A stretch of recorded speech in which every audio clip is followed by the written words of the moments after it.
are listening to BL in the Air. My name is Chy, And I'm Alex. and this is our Halloween episode. Woo! Um, yeah, we are going to be talking about Dead Friend Forever today, which is like a spooky horror drama type BL. So we thought it would be very perfect for the holiday season.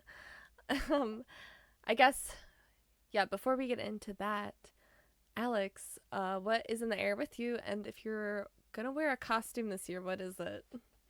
No costume this year. I don't actually know the last time I dressed up. I think it was, actually I do know. It was 2016. Oh my god, that's a minute. Yeah, none of my friends are local, so I never have like Halloween plans anyway. Yeah. Um, but also I don't like scary things, which is why this Dead Friend Forever stressed me. Um, so yeah, so I try to keep it low key. Yeah. There was a concert I might go to, and if I don't go to that, I'll probably end up watching The Running Man, the Korean like variety show. Their Halloween episode from like a while ago, they go through a Japanese haunted house. It's like my Mhm. favorite thing ever. Yeah.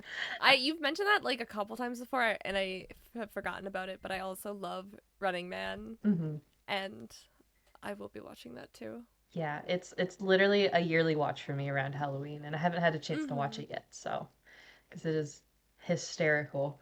Um, Mhm. and also, I would never go in that house. Like it's like a super famous haunted house. Absolutely not. Um, I love haunted houses. I do not. Usually. I usually try to go to one each year, but like the ones I've gone to the last couple years are a little disappointing Hmm. because it's more of like a walk through the woods Oh. and people jump out at you. I'm like, eh. Oh. But I love the ones where like it's in like a warehouse and they like make a whole set and it's scary. Yeah, the local fire department, like the volunteer fire department in my hometown, usually does a haunted forest every year, but it's like huts out in the woods, Mm. right? So it's each hut has like a different theme to it. And Yeah. I went the first time in seventh grade, and I made it, I think, three houses in before I like chickened out and I couldn't do it anymore. Really? Um, it was really funny too because it's like you go through these houses and at the end it's like a corn maze, but there's like people Mm. with chainsaws in the corn maze too, so it's like Yeah. double traumatic. And so we skipped that, and like the exit, there's like another guy with like a chainsaw just chilling. We made him turn off the chainsaw completely and like walk down the road before we would walk by, like our whole group, like a gaggle of like scared seventh grade girls. It was terrible. uh, And I tried it again in I think ninth grade, and I cried in line. I didn't even make it yeah, into the maybe I don't woods. go to anymore. Yeah, it was. There was a guy dressed as Freddy Krueger. Not that I've Mhm. seen any of his movies, like I know kind of the plot, and that's it. But you could see like the tie behind his mask, and Ty still freaked out and was Mhm. like, absolutely not. And I went and cried and sat in the car while my friends went through the actual haunted forest. It's like, I'm good, guys. Let's go get some chicken yeah, nuggets afterwards. doesn't seem like your thing. No, That's okay. yeah, that's that's why this is like the only scary show I think I'm gonna watch. That's So, fair. but At least you did it, and I'm proud. yeah, thank you. But what I am watching, besides Dead Friend Forever, is That Summer, which is the Winnie Mm. Satang show, and it has been so good. Yeah. Yeah, like it's fairly chill, I would say, right? Like, because it's beach Mhm. life, whatever. Um, but I don't know, like the chemistry between Winnie and Satang has been incredible. Um, Okay. I don't I'm know like anything about them. curious. Yeah, Okay, because I was gonna say the shows that I have seen them in are shows I don't like very much. Like nothing against them, but they're like side characters yeah, and usually like on bigger ensemble shows, and those aren't usually my jam. Usually they're like high school or college, whatever. And so that's like the only thing I really know them from. And so I like am curious to see them like lead in a show or it's like something where they get like a little bit more screen time to like yeah, develop a relationship because I've been like interested in them, but like I think they were in We Are. I didn't really like that show, and like yeah, my school president. I know people love that show, but for me, I was just kind of like, okay on it. So, yeah. I only made it halfway through my school president. It's still on my like currently watching list. And then I also only made it like, oh, I made it 11 episodes since we are before I quit. Um, but no, I really like this. They've been doing a good job as a lead. They have a lot of Awesome. it's very enemies to lovers, I would say. Like they just Oh, argue, they hate okay. each other in the beginning, right? But it's like Oh, amnesia, right? yeah, so it's amnesia, but Okay. also they hate each other because Okay. like Satang's character is a prince, right? But he doesn't know that, but he still has the attitude of a spoiled prince. So so Gotcha. like he's like, Okay. I don't know who I am, but I'm gonna command you to do everything, and I'm gonna like have standards for what clothes you give me because I don't have anything, right? And stuff like Uh-huh. that. It's so funny because he's like kind of a butthead, but also only to like Winnie's character. Mhm. But Winnie's Love that. also kind of like a degenerate, so like he is but isn't. So and then it has Mhm. Mon and okay, so it's Mon Ryu, which has been fun. Um, Okay. but like I'm used to Mon in Only Friends causing trouble, and also Yeah. in My Golden Blood causing trouble, right? So Mhm. all I'm just used to him just wreaking havoc. So for him to just be like cute and in love, it's freaking me out a little bit. Like, who is this? It's I'm not the like, Mond I know. no, it's not. And like I love it for him, but it's Mhm. so funny because I'm like, this just doesn't feel right. Mhm. Yeah, that's fair. hmm But it's been a fun watch. I'm eagerly waiting for the next episode. I don't know Yeah. what days it comes out, so I don't know. Um, sometime on the You'll weekend. I be feel like everything I'm watching comes out on the weekend now, so like during the week, I'm like, I don't know what to watch. I know. Yeah, I'm also kind of like caught up with things I've been watching, but I'm so behind on most things. I just like I have like what is it, decision fatigue where I'm just Yeah. like I don't know what to do next. hmm So with that, what's in there with you? What Halloween costumes do you have? Okay, I have like 3 Halloween events going Make up for my on. zero. Yeah, a bitch loves to dress up. A bitch loves to go out and drink. So I have my my main event, and it's not gonna be a good costume. So no one get excited. It's not gonna be good. But me and Sydney, who has guested on a couple of our episodes, we're gonna do a Wang Xian couple costume. So yeah, obviously I'm Wei Wuxian. She's Wang Ji. And we're literally I was going to different thrift stores yesterday to just try to find like a bathrobe to wear because I'm like that's close enough. I She has one. I wasn't able to find one yet, but I did find like some red ribbon. So I'm like, and I have a, oh, I don't want to spoil it. I'll post pictures once we we finish it, but that's like the main one. And then um I'm going with my boyfriend to do an actual couple's costume on a different night. And we're gonna be Elle and Light from Death Note. I I love making my boyfriend do like BL relationships with me in costume. So yeah, so I'm gonna be Elle, of course. He's gonna be Light. And that's gonna be really fun. And then there's on Halloween like actual night.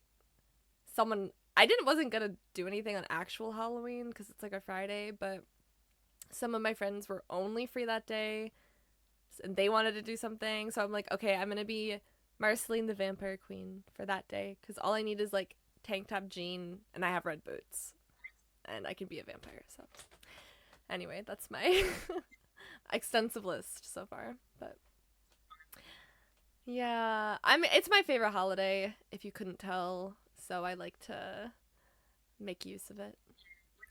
Christmas comes, it's just gonna be chaotically Christmas behind me for like 2 months. So Yeah, and that's yeah. My like Christmas tree is like black, like like I I just don't leave the Halloween vibes. I have one, two, three, four Christmas trees I put up in my apartment. Oh my god, Yeah. like big ones or So two are 6 foot. One's oh is it 3 or 6 foot? Maybe three of them are 6 foot now. And then one's like a 4 foot one. damn. Yeah, my one little black Christmas tree is like 3 or 4 feet. I think it's probably 3 feet. That's really small. That's how I started. 'Cause Mm-hmm. my mom like um changed our Christmas tree like ages ago to be like this pretty like instead of all the like handmade ornaments whatever she got like all these elegant ornaments and it was like all gold and purple and white and clear and Mm-hmm. like it's beautiful but it's boring. And I complained about Mm. it for years. And so I went to my dad's one weekend and I came back and she was like, I made you your own tree. And it was like a little like 4 foot tree with like the craziest ornaments on it. Like there's like robots and like sock monkeys and like stuff hanging out and dinosaurs and just chaos. And it just kind Yeah. of grew from there. And so every few years I have to buy like a bigger tree because I get more ornaments. Yeah. That's fair. Yeah, because I can't put any ornaments in my tree because Hmm.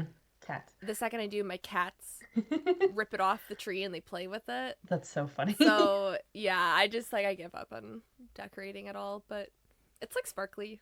It's Hmm. like black and sparkly, so it's like kind of cute as Yeah, is. that's still cute. But But yeah, yeah, that's part of the reason I won't get a cat because I will be very upset if my ornaments break. they would love your ornaments. Trust me. Yeah, and that's what I'm scared of, and that's where I'm like, I need my peace of mind because I'm not giving up my trees. That's my sanity this time of year. Yeah, that's fair.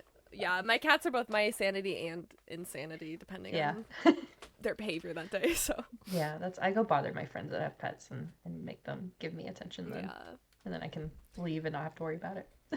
yeah, makes sense. Hmm. Um, in terms of shows I'm watching, I caught up with for Revamp, which is currently airing the vampire show. It's Bon Prem. It is okay. like I wish it it's matched not the that I trailer more. yeah, that's the thing. Like the trailer, it came out years ago and it was really cool looking. Seemed really darker vibes. The show is really isn't that. Mm. Um some of it's like a little darker, but not really. Like the whole thing with these vampires is they're like we can't kill humans. We can't bite humans. We can't drink blood. So it's like it's all of the it's none of the things that make vampires exciting, you know? Like they're basically just humans, but some of them are like kind of fast and they don't die. They do, but none of them are like vampire powers. Say Boone is a little OP. His character Ramil He is is. a little But OP. he's like the oldest Yeah, like it makes like sense. Like it's not, patriarch of all the but vampires. it was just in that last episode when he just kind of like snaps, like things happen. I was like, oh damn. Yeah, he that's the thing. I'm like, are they gonna like any other conflict that arises now in this show? I'm gonna expect him to be able to just like whip that out, There's no point in there solve being the problem. any actual conflict unless like Yeah. the hunters like have a way where his power doesn't work, right? That's the only. Mhm. Otherwise, it doesn't make sense. Yeah. It's like yeah. I'm with you. It's like it's fun. Like I've been enjoying like certain elements of it. Like some Hmm. of the sets are really cool and like um I don't know, character is like quite Yeah, entertaining in my opinion, but yeah, other parts of it like the relationship aspect, it's very like insta lovey, which yeah, is never really my thing. I like to see like a I'm a slow burn type of gal. So it's just like personally not for me, but you know, if you're yeah, into that kind of thing, then check it out. You'd probably like it. yeah. I mean, it's. I'd still say it's one of the better vampire shows I've watched. But I think I've watched pretty much all of them at this point. Yeah, I think you have. Um, I'm a I couple behind, but yeah, yeah. I will say I did recently watch. I think it was My Secret Vampire or something like that. It's a Korean one. That Mm, one's been my favorite recent one. okay. I almost That's started that the other night, My and then Secret Vampire. Yeah, yeah, I did something else, but yeah. that one. It was a really quick watch. Like it's like 15-20 minute episodes and there's 8 of them. So like it's a super easy watch. Mhm. Um, I will also say they don't do a whole lot of biting or anything like that. So I need biting. yeah, but apparently no one else does. I would also like. a very scary biting one. Um, there's so Mike Mm. Angelo has his vampire show that may or may not come Mm. out at some point because that got announced last year and there hasn't been much about it since. Um, Yeah. I it wasn't going to be a BL originally, but I've been hearing that they're having casting changes and that it is going to be a BL now. I don't know how accurate that is, Hmm. but Okay. that one also looks a lot darker. So Yeah. Okay. Cause like I'm okay. Like my favorite show of all time is Buffy the Vampire Slayer. My favorite movie of all time is What We Do in the Shadows, and both of those are like comedic vampire yeah, shows. But they have like their moments where some of it's really dark, hmm especially Buffy. Like it gets really dark, and then but they find the way to balance it really well. Like it's yeah, just like dark comedy. yeah. I Um, thought, and I think a lot of these shows are just like too one or the other, and they don't like integrate it too well. yeah, I definitely thought Revamp was going to be able to balance it more. Because it's in the Yeah. beginning there, I thought they were going to. Because it was a little campy, but like it wasn't like, oh, this is camp, oh, what are we Yeah. watching? And then it got a little serious and a little darker and a little intense, and then it kind of like mellowed. Yeah, that's how I feel. Um the best part of the show though, and I'm not going to spoil anything for anyone who hasn't watched it, but um Cicey has a little cameo in the show. And as soon as I saw that, I said, "Oh, here's the problem. We don't need any more BL vampire. I don't actually want it. I need a goddamn GL vampire show. Like that is going to be where it's at. Mark my words. I That is my biggest wish for the GMMTV 2026 announcement. GL vampire. Please. I need it." GMMTV email and be like, hey, Hey, I know it's too get late for. Cicey back, vampire. Like it might be a little too late for 2026, but 2027, you got time to write a Yeah. script. Mm-hmm. Or Make it good. I mean, they don't even have to write a script apparently before they announce stuff because that's what they did with Woo, wasn't it? Yeah, that's the true. the Sky Nani one. They just Yeah. filmed something random. Announced. They were like, hey, they're gonna do something, but don't ask us what or when. And we're like, Gonna okay. it's gonna be red string theory or something, and that's it. That's all you're Yeah. getting. Cool. Yeah. That's all we know too. Yeah. So So I think that's but hilarious. yeah. But anyway, that is what I'm watching. I'm caught up though, so I will have to start something new tonight. So we'll see what Yeah. happens. But yeah, I guess we can go into this spooky show. This is definitely the scariest BL I've seen, I Yes. think. Yes. Yeah. Dead Friend Forever. It aired very end of 2023 to 2024, which is a really funny time to air the show, like over like Christmas and New Year's. Like um but basically the summary, we have 8 school friends. They take a trip to a vacation house in the mountain. It's supposed to be like a last send off for one of their friends who is going to like study abroad in America, and he's basically like, "I'm never coming back, so this is my final goodbye." um, and like while they're there, they kind of discover things that like hint to like a ninth person maybe being hidden somewhere in the house. And like now they're all trying to evade death and someone's hunting them, and it's basically like a disaster, and so we gotta unravel the mystery. The show gave me an anxiety attack. Like straight up. This show is so stressful, like The yeah. first 4 episodes, I was so physically ill after watching them. Really? Like Oh my god. it had me so like I was so freaked out. Like I my apartment gets so dark at night, just Mm-hmm. pitch black, and I was like seeing things in the shadows. And Oh I was not no. having a good time. And like I was only watching during the daytime because I was like, if I watch this and try to go to bed, I'm gonna be in fetal position in my closet. Yeah, cuz you live alone, Yeah. but I don't. And so usually it's like I'm like kind of whatever. But Mhm. I was watching the show when I was like home alone for a couple nights, and I was kind of like, maybe I should wait and like, cause like now I'm gonna be paranoid too, like if someone's Yeah. in my house. It So was I get you. it was I also had to literally stop and wait. yeah, like it was like 2 weeks before I was like comfortable in my own apartment at night. Oh no, 2 weeks. Yeah. So sorry Yeah. also to the person on Twitter, our fan that replies to a lot of stuff Mm. that I lied and said we weren't gonna do this. Because Alex straight up lied I to did. you on Twitter. Yeah, because I literally started the show that day.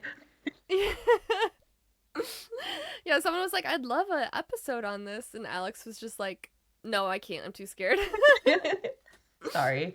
Yeah, but But surprise! Here's yeah, your episode. yeah. Happy Halloween. Yeah, My gift to you is my trauma. yeah. So this show, yeah, I guess you could call it an ensemble. Yes. It's got hella characters. We have, and I kind of just listed them in general order from like most important to least, or like the ones we'll talk about most are up top basically. But Yeah. um, we have Barcode who plays Non. We have J or JJ who plays T. We have Ta who plays P.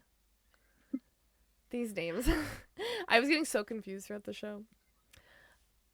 We have Copper who plays Jin. Mio who plays Tan and maybe another character. We have Fuai who plays Top. Bump who plays Fluke. Jet who plays. I did some. No, Fuai plays White. Jet plays Top, and Us plays Poor. Yeah. It's okay if you didn't catch that. I just wanted to go through the whole list. Some of these actors are like this is their first show ever. Like I think did they win a contest or something? Like a some sort of like competition show or something to get on it, and I think it was Copper and Ta maybe that won, and that's how they got on there.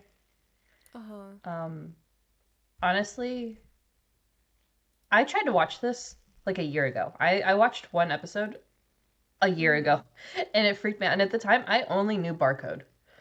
Um, Uh-huh.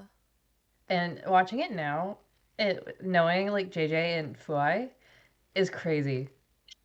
Like Fuai like Yeah. checks out, but JJ I would not have recognized if I didn't look it up on MDL.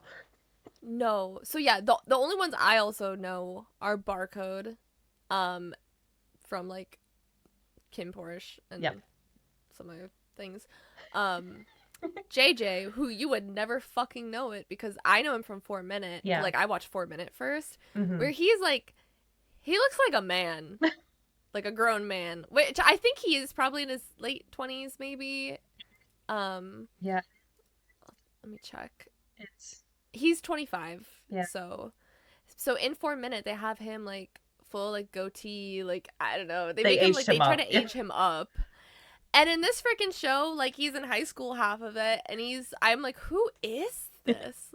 Like I was like watching like episodes of the show, and I'm like, I still don't recognize him. Yeah, he's got a baby face for sure. Yeah, the facial hair really changes how he Yeah. looks, in I, my f- opinion. I feel like they also maybe contoured his makeup to get in 4 minutes to make him look a little sharper and older. I think they must be. I don't know what they did to him, but I watching 4 minutes, I was like, yeah, that's a man in his like 30s, like fully. The earth treatment. Yeah, it is. Yeah, and then of course Fuai I also know because he was in 4 Minute and he was maybe the star of 4 Minute. So I knew him. He is a much smaller role in the show, but I knew him, and then I also Mia was in 4 Minute. He was like the I guess I don't want to spoil anything, but he was Fuai's brother. Um, Yeah. okay. So they were he's a little less in that show, but yeah, they were brothers in that show. So that's the only other one where I was like, where do I know him from? Yeah, I didn't recognize him from that. at Yeah. all. No, that's like totally fair. Yeah. So yeah, and then the rest of them were new to me. Hmm. Which honestly made the beginning of the show rough because I was struggling so hard trying to figure out who is who. Especially Yeah, when you have P and T and it was mostly the names, and I'm pretty good with names normally, but yeah, when the names are like it's kind of similar and like don't have it quite matched with the face yet, hmm. and they're constantly just talking about other people not in the room, and I'm like, who are you talking about? Yeah. It definitely took a couple episodes before I like figured it out, but Yeah. Um, Yay. yeah. So episode one. And spoiler alert, as always, we are literally going to go through the whole show. So if you are like too scared to actually watch the show, but you want to know what it's about, this will be a good episode for you. It's definitely one of the most unique BLs I've ever seen. So I highly recommend you do watch it, but um, if it's too scary, then like, no worries. So it's 12 episodes, right? The first four are Mm-hmm. the worst. And then after that it's not so bad as far as the scare factor. Like Yeah. it's intense and scary, but for like different reasons. Like it's more just stress. Whereas the first four is actual just a horror movie. Yeah, I will say, yeah, I mean, talk more about this, but Yeah. basically, what really was so cool for the show is that like the first four episodes is very stereotypical slasher film, like Mm, seen it 100 times before, or whatever, but it's scary. And then episode five, I believe, we get this complete genre switch. mm, Like it changes from this like slasher horror to just like bone chilling drama. And it's not scary, like there's no ghosts or jump scares, but it is so terrifying just from the content of this like real scenario. And then there's like four episodes of straight drama, and then after that they combine the two for the remaining like four episodes. So I thought that was super fantastic. Never seen that before. So yeah, if you're worried about the scary, definitely like mostly in the beginning and then maybe a little of the last episode. So I'm like it's scary, but it's not like, oh my god, there's a monster after me scary. It was Hmm. I was stressed just in general, but not like anxiety attack again. Yeah. All right. Well, episode one, and we right in it. There's like a murderer on the loose. Like there's some guys. They're being chased around by this like creepy guy in a mask. He has a hatchet. Um. Stress. Yeah. That's Yes. that mask is what I was like seeing in the shadows in my apartment. The mask is really scary. Is. Yeah, it's quite a way to open the show. We'll go back a little bit and actually start, but that's their like cold opening they give us. So we meet this main group of friends, and it's a gaggle of like eight boys. They're in university. I think it's like their first or second year. And they're going to go to their rich friend's cabin in the woods. The rich friend, his name is Poor. And they are going to go like party and like celebrate because Jin, one of the friends, he is about to move to the US for school, and he's like, I'm literally never coming back here, so this is like my final farewell. So yeah, they're gonna celebrate that, and it's pretty obvious that it's like really secluded because they have like this uncle, and he's like, okay, yeah, I'll come back tomorrow, I'll bring you lunch, just let me know like what time you want to leave, because like the reception's not good, like no, it's like difficult to travel in and out, so it's very remote. Yeah, I Like don't go in the woods. that's fair. I relate because I a lot of where I live is woods, and I never have any cell signal anywhere like up north. I never do, so I'm like kind of used to it, but it is Yeah. a little scary. My dad lives on top of a mountain and like service is like kind of spotty there, but I'm like I can handle it here. I know that, but like Mm-hmm. we have neighbors, whereas like House in the Woods, it's like it's a long truck ride, right? Yeah. Like it is deep in the woods. Yeah. And And you know what else is in the woods? what? The Janta. Yeah, the which is the monster, right? Whatever that's Yeah, supposedly, it's or it's like a cult. I didn't quite follow what that was. okay. From my understanding, and I don't know if this is like actual Thai folklore or if this was made up for the purposes of the show, but I think the Janta is like a monster Mhm. and it has its own cult of people who worship this monster, and the people in the cult are the ones who perform blood sacrifices for this demon or ghost or whatever in order for the ghost to like do like wishes, grant them things, I guess. And so it's kind of like the way it's mentioned, it's like I don't know if like the Janta's real, but like the cults definitely was a thing here. Um, so that's kind of the horror story that they're like telling on the ride up to, because some of the friends didn't go to high school with them, so they've never been to this cabin, but a couple of them have been to this cabin before, so they already know about the story. I'm only getting my friends enough to go into a cabin in the woods while they're telling me horror stories. No, especially when they're like, yeah, this cult in the area does blood sacrifices, Yeah, no. by the way. Pass, Like, thank no you. thanks. You couldn't have told me this before we left. Yep. I'm gonna go back with your uncle.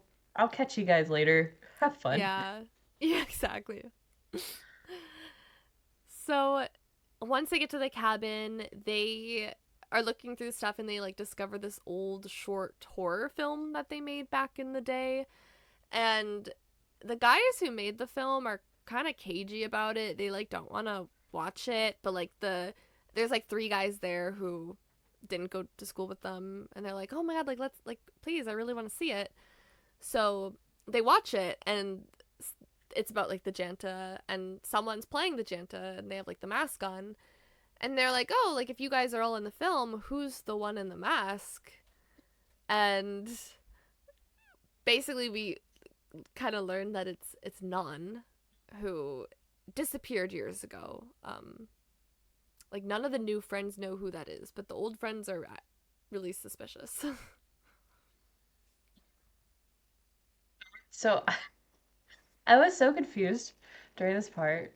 Um, I didn't realize that non was barcode. And so Mm, like while I was trying to piece together, I was like, where's barcode? yeah. I was like, I know he's in this. Everyone talks about it. Yeah. He's like the main character, but he doesn't really make an appearance till episode 4. Yeah. So, So, but he's yeah. talked about a lot. Oh, yeah. Yeah, so some of them want to like remake the film, like the new friends, they're like, "Oh, it'd be fun if we just like, remake some of it since it was shot here." And the rest of them are like really really not about that. Um Same. yeah. Like please guys, let's just like I don't know, play cards or something. Like we don't have to rehash this. Um I don't this was early stage of the show, so I don't know who it was, but one guy he like says something about like needing an inhaler, but then he just like lights a cigarette instead, and I was just kind of like, what? Yeah, I that don't makes remember who that sense. was, but I Uh, was like, okay. it's really funny. Yeah. um Also, T specifically is having a hissy fit because he really doesn't want to do this film stuff. T is definitely the most opposed out of all of them. And that is Who's JJ's JJ's character. character? Yeah. Yes. Had to pull the list back up. I was like, I've already forgotten who's who. Yeah.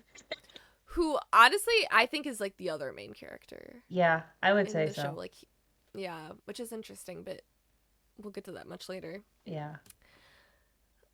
Um, okay, because it's like a slasher film, people need to start banging. Um, so T and White, they are in a relationship. They're boyfriends. They start getting it on like on the porch, and but like White stops because he's like, oh, he thought he saw something in the woods. Um, and then he's like, oh, it's nothing, and they go back to kissing, and then this like mysterious hand comes out and starts like groping him. This I Yeah, this was like Does it? no, but okay, I guess. Yeah. I mean, um, knowing the ending, I can take a guess as to what's happening there, but yeah, it's probably more just for like, oh, spooky, yeah. but yeah. Um, and then uh Jin, like they I don't know, they go hook up somewhere not on the porch, and T or Jin and P go out to the porch and they're talking, and it sounds like they have like this friends with benefits situation going on. And they start getting it on too, except Jin just like bites the other guy's dick and was like, because he's like mad at him, so he's like chomp, and then he says something about how like if you want someone easy, go find Tan. But P is like, oh, like he insists him and Tan were never a thing. Yeah, because P and Tan are close, but they are not a thing. Mm-hmm. Yeah. So, And Jin and P have been hooking up, but Jin has feelings for P, but P doesn't want to have a relationship. So that's yep. why Jin is like, listen, if you just want someone to hook up with, like, go find Tan, but like, don't talk to me unless you're like serious. Yeah. Messy drama for a Mess. weekend getaway in the woods. Like, yeah, goddamn. So poor, whose house it is, he finds blood outside, and he decides to go on a walk in the woods alone, following this blood. And then he's chased by a hooded figure, the Janta maybe, and he gets like impaled on a tree. Like there's just like a sharp tree sticking out, and he just like Slam straight into it. impales. Yeah. Yeah, like belly first into this tree. Um, and yeah, that's not good. Ugh. Everyone, I know it's like, yeah, this I watched, I was like, but everyone's like, where did he go? And so they like also eventually find the blood and follow it, and they find Poor, who's just like on this tree branch, and he is still alive, but like not doing so hot. I, So I mean, yeah, which is like understandable. hmm They go to the car that they arrived in, they try to start it, and it won't start. And but they find like a like motorbike. They get that to work, except that is a flat tire, so they basically like can't like go get him help. um and then they see the masked hatchet man, and they're like, oh, it's this is Nan's ghost. And so they run back to the cabin, and they like trying to call, but the phone's disconnected, like nothing's working. But they are managed, they get a saw, and they like saw the branch off, so now Poor and the branch are just like laying on the couch. And I, yeah, that's episode 1. I will say I cracked up a little bit at how incompetent they are at getting out of the woods. So incompetent. And I didn't realize till later, but they are like supposed to be super unlikable. hmm And in this first part, I was just like, man, like these guys like really suck at everything. Yeah. But I feel bad for saying that because they're in a bad situation. But later on, then you're like, yeah, they just suck. Yeah, no, they suck. Because it was one of those like with the when they were on the bike and they were like part of the way out of the woods, and then it like dies and they see the hatchet dude at the same time, and then they don't see like he like vanishes again somehow, and then they run back to the house. I'm like, I'd have kept running. Yeah. Like, I would have kept running the direction we were going. Sorry. Yep. I I'd be out of those woods tonight. Yep, I'm like, we're gonna send the police back in. I'm not going in. No. It's fine. Yeah. In all fairness, they do like try, but Yeah, yeah. but it's every time they like try to leave and like something goes wrong, they turn back every Oh my single time. god. Yeah, so at this point, it's like understandable, but later on, I'm just like, oh my god, just go, just like Yeah. keep going, stop turning around. Yeah. No, even at this point, I'd have just left the bike on the side of the road and just kept going. Like I would have Yeah, that's where I would have learned to run. yeah, me too. But I guess they do mention because they're like they are in Thailand, so they're like, what if they have like wild animals? Yeah, I know they mentioned tigers at one point.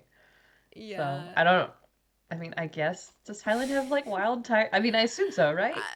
I, I And think someone said that, and then someone else was like, "There's none around here." yeah. So I don't know like where they live, but I guess like that is a point to them. Like they might have scarier wildlife than we do here, but Yeah, but I think if my options are scary wildlife, or masked ghost. person coming after me, I'm gonna pick uh, the wildlife, you know? I choose the bear. Yes. Well, so episode two, Top is like locked in the bathroom, like using the bathroom, and like the ghost appears behind him, and this dude like falls to the ground uselessly, like scared Yeah, shitless. doesn't Which even try to survive. no, which honestly I'm judging, but also same. Um, Yeah. and I would, and I'm gonna talk a lot of like, oh yeah, they should have done this. I'd have been crying in fetal position somewhere. Mm.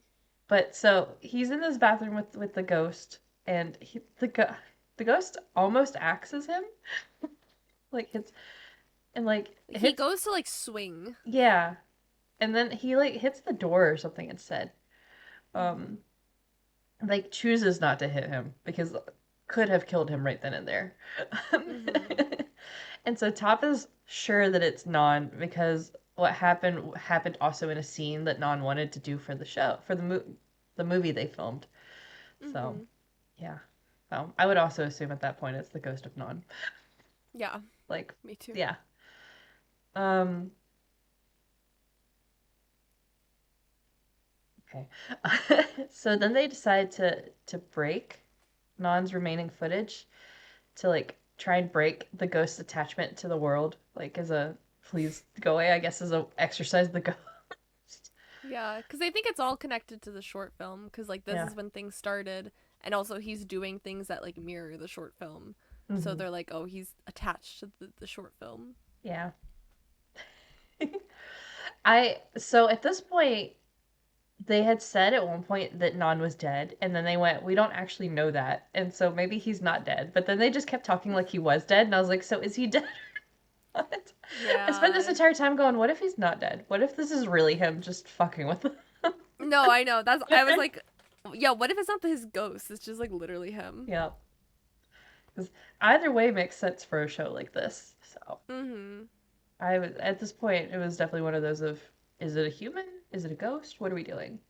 Yeah. Um, so and then the three boys that don't know Non like wondered if the friend group did something to Non for them to be haunted by him. So now you have some tension starting of like, fuck did you guys do? Um, Mhm.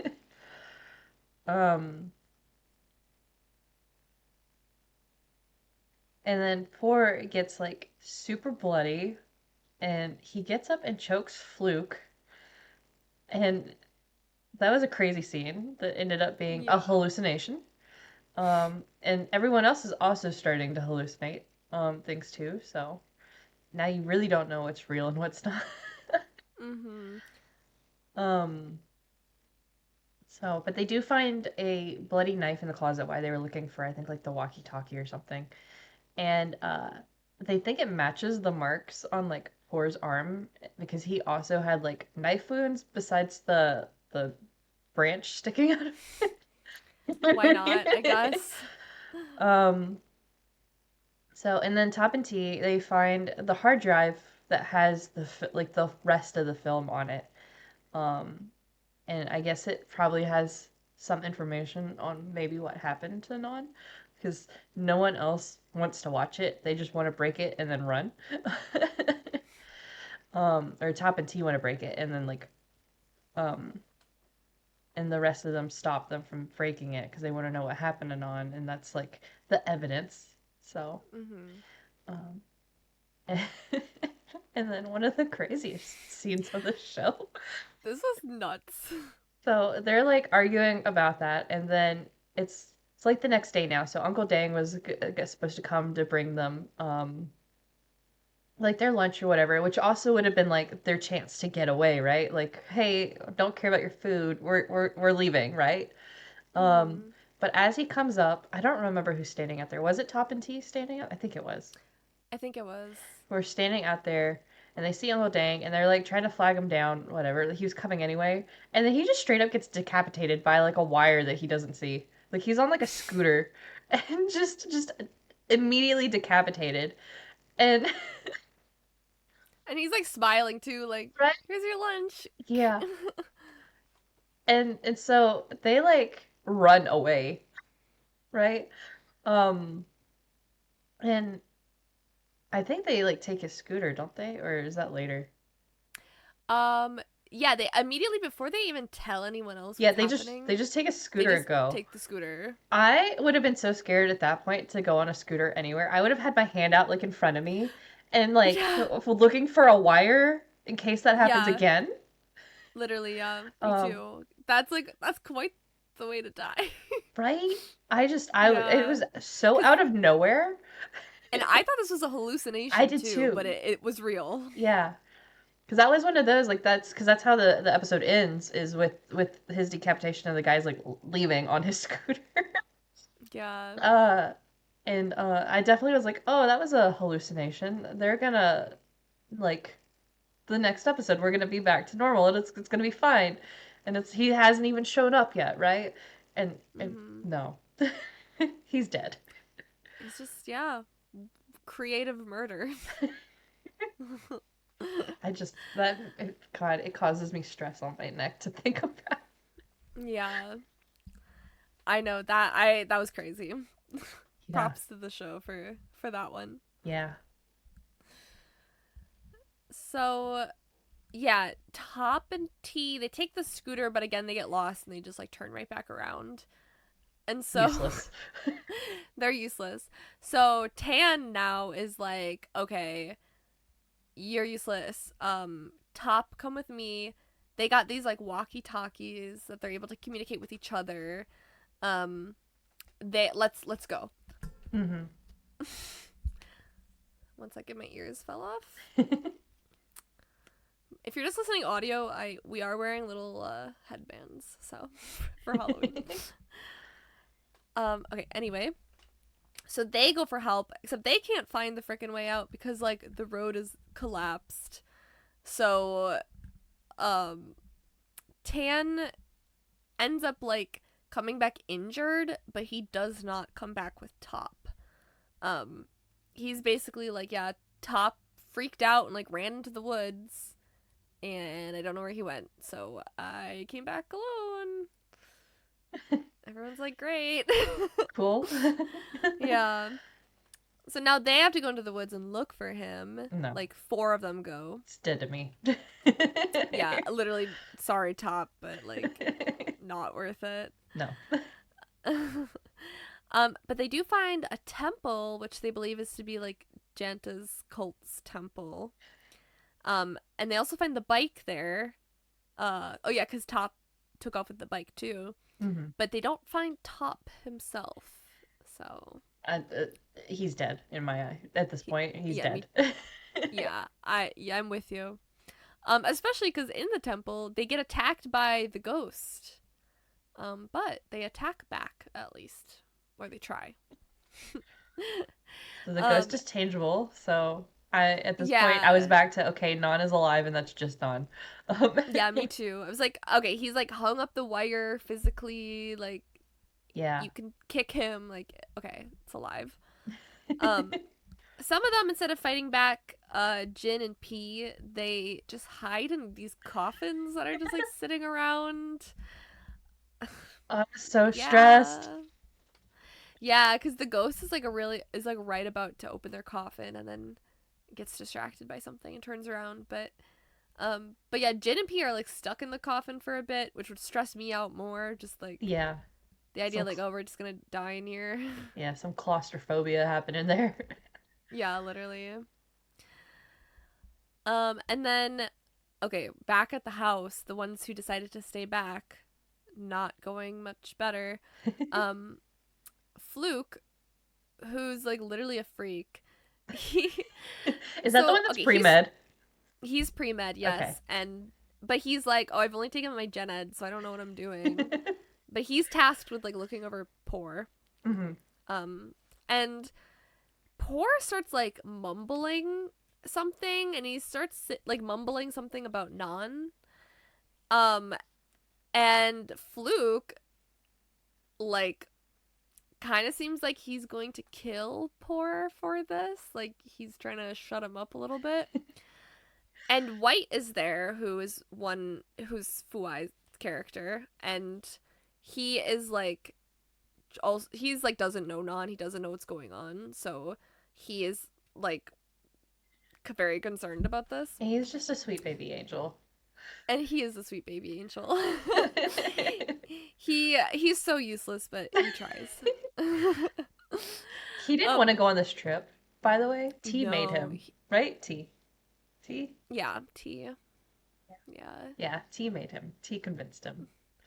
poor kid, literally Yeah. not worth it, No. but yeah, so he ends up taking the hard drive, which what's his name had Tan held onto the hard drive after stopping them from breaking it, but Tan left it like on the couch. So White takes it. And he is like he goes upstairs with it and he to like find a computer to watch it on. And in the meantime he also finds a gun. That's what we need. Awesome. Yeah, let's add the gun to the mix. So he puts that like the back of his pants. That child And has never held a gun in his life. oh god, no. It's like this was just so painful. um and of course like Fluke walks in and he sees him watching the film and then he gets all like creepy about it and like forces White to leave. And White's like, "Okay, Yeah, don't kill he's me." like bullying him like the entire time. Yeah, Like he's so mean. he's mean Fluke is to yeah. I crazy mean. yeah, and then he's like so aggressive with White for no reason. Like they like White hasn't done anything, right? White's just No. there. And he's like he gets mad that he's watching, right? And then he's like, "Okay, I need you to go find like a thread or whatever and stuff." And he gets so aggressive about like finding stuff to like patch up Poor and it just I'm protective of Yeah, White. I know. Yeah, Fluke is like, I mean, he's kind of giving like caged animal where Hmm. he's clearly hiding something and very desperate to make sure people don't find out. Yeah, So, because with him being pre-med, he's worried that if anything from whatever they did with Non comes out, or if any of this comes out, that it's gonna affect like his career. And that's all he's mm-hmm. worried about is his career. Yeah, he's very worried about himself. Yep. So, um, basically, White he like uses the walkie-talkie and he contacts T, his boyfriend, who's at the temple, and he's like, "You need to come home like ASAP. Like, get here like right now. Like, I do not feel safe with this guy." Um, and everyone hears this radio, including the ghost. And so the ghost just like hops on the scooter and zooms off. And I was like, okay, this isn't a ghost. Yeah. And then the last thing that happens is that Fluke sees the gun that White has and he snatches it. So now, great, Fluke now has a gun. The unstable one. Yeah. White was not hiding it very well, No, but he just had it in like the back of his pants, like everyone in a movie ever does. yeah, and his shirt was like bunched up around it. It was like Yeah, sticking out. like White, please. Again, neither of Yeah. them have ever held a gun in their life. Very clear. Mm-hmm.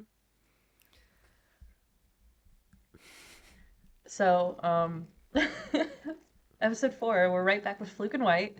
Fluke is Mm-hmm. now holding White at gunpoint. Um, because I think at this point he's a little suspicious of White anyway, which I will Uh-huh. say is valid, right? Because White had a gun and he was like watching the video after they said they weren't going to, and like I get a little bit of the suspicion, but Fluke Mhm. is kind of insane, so there's also that. So he's got White Mhm. at gunpoint and he's like telling him he needs to thread the needle so that they can like stitch back up like one of Poor's like cuts near like where the branch sticking out of him is. Yeah, where Cause Fluke created yeah, because he was trying to shut Poor up earlier, and he like made the wound worse. yeah. So now they have to stitch it up because he's bleeding a lot more now. Because that's the reason they're leaving the branch in is because if they pull it out, he's gonna die, right? Yeah. With because there's no way to survive that not at a hospital. Honestly, even Yeah. at a hospital at this point would be tough, I think, because Yeah. it's like it's a pretty hefty like branch sticking in him. It's not like something small. It's like a good probably like 3 inches wide. I mean, and it's been what, like 24 hours now? Yeah. So like So, his chances of survival are dropping significantly anyway, but mhm. we'll do what we can to help him. Um so eventually White does get the thread and the needle and then Fluke does stitch up around the branch. So thank God Mhm. for poor, I guess. And then the ghost shows up at the house because he left and he gets there and he takes his mask off and it's Top. What? Yeah. I I What's going I on? paused. I paused at this moment and went, "What?" That wasn't on my Yeah. radar at all. I had like all kinds of like guesses at this point of who is doing what. Like I had a few different suspicions. Top wasn't on there at all. Well, we saw Top in the bathroom with the ghost, Yeah. almost getting his head chopped off by an axe. So obviously, we weren't thinking it's Top. No, but I mean even that could be misleading at that point, I would say, because like the ghost didn't hit him with the axe, right? Like the ghost could have. The ghost Yeah. chose not to. So it's like, Mhm. okay, red herring, right? Like Yeah. at this point I'm like, so it's Top and who? Because clearly there's two, Yeah. so it's Top and who? Yeah. Sure, it's Top. Yeah. I guess. Yeah. Yeah. Why not? So, but yeah, but Top basically just like takes off his outfit and goes inside. Um, and then Fluke makes a claim. He's talking to White still, I guess. And he like makes a claim that they don't want everyone to see the video because they're doing drugs in the video. And again, Fluke only cares about his career. So, Yeah. would make sense, I guess. Because he literally does not shut up about his career the entire show. Mhm. Like, at least in the present day scenes, does not shut up. Mhm. Um, so then, yeah, Top walks in and he's puking up something green. I don't know. It's gross. Um, Yeah. It's like Kids' Choice Award green. Like, it's like, what did you eat? yeah. And so he isn't doing so hot, which is interesting because he seemed like he was fine when he was outside, like a scene before this. Um, but he comes in and he's like collapsing, and so like White and Fluke have to like carry him in, but he's talking nonsense or something, and he's talking about non, and Fluke freaks out again because, again, my career. Mhm.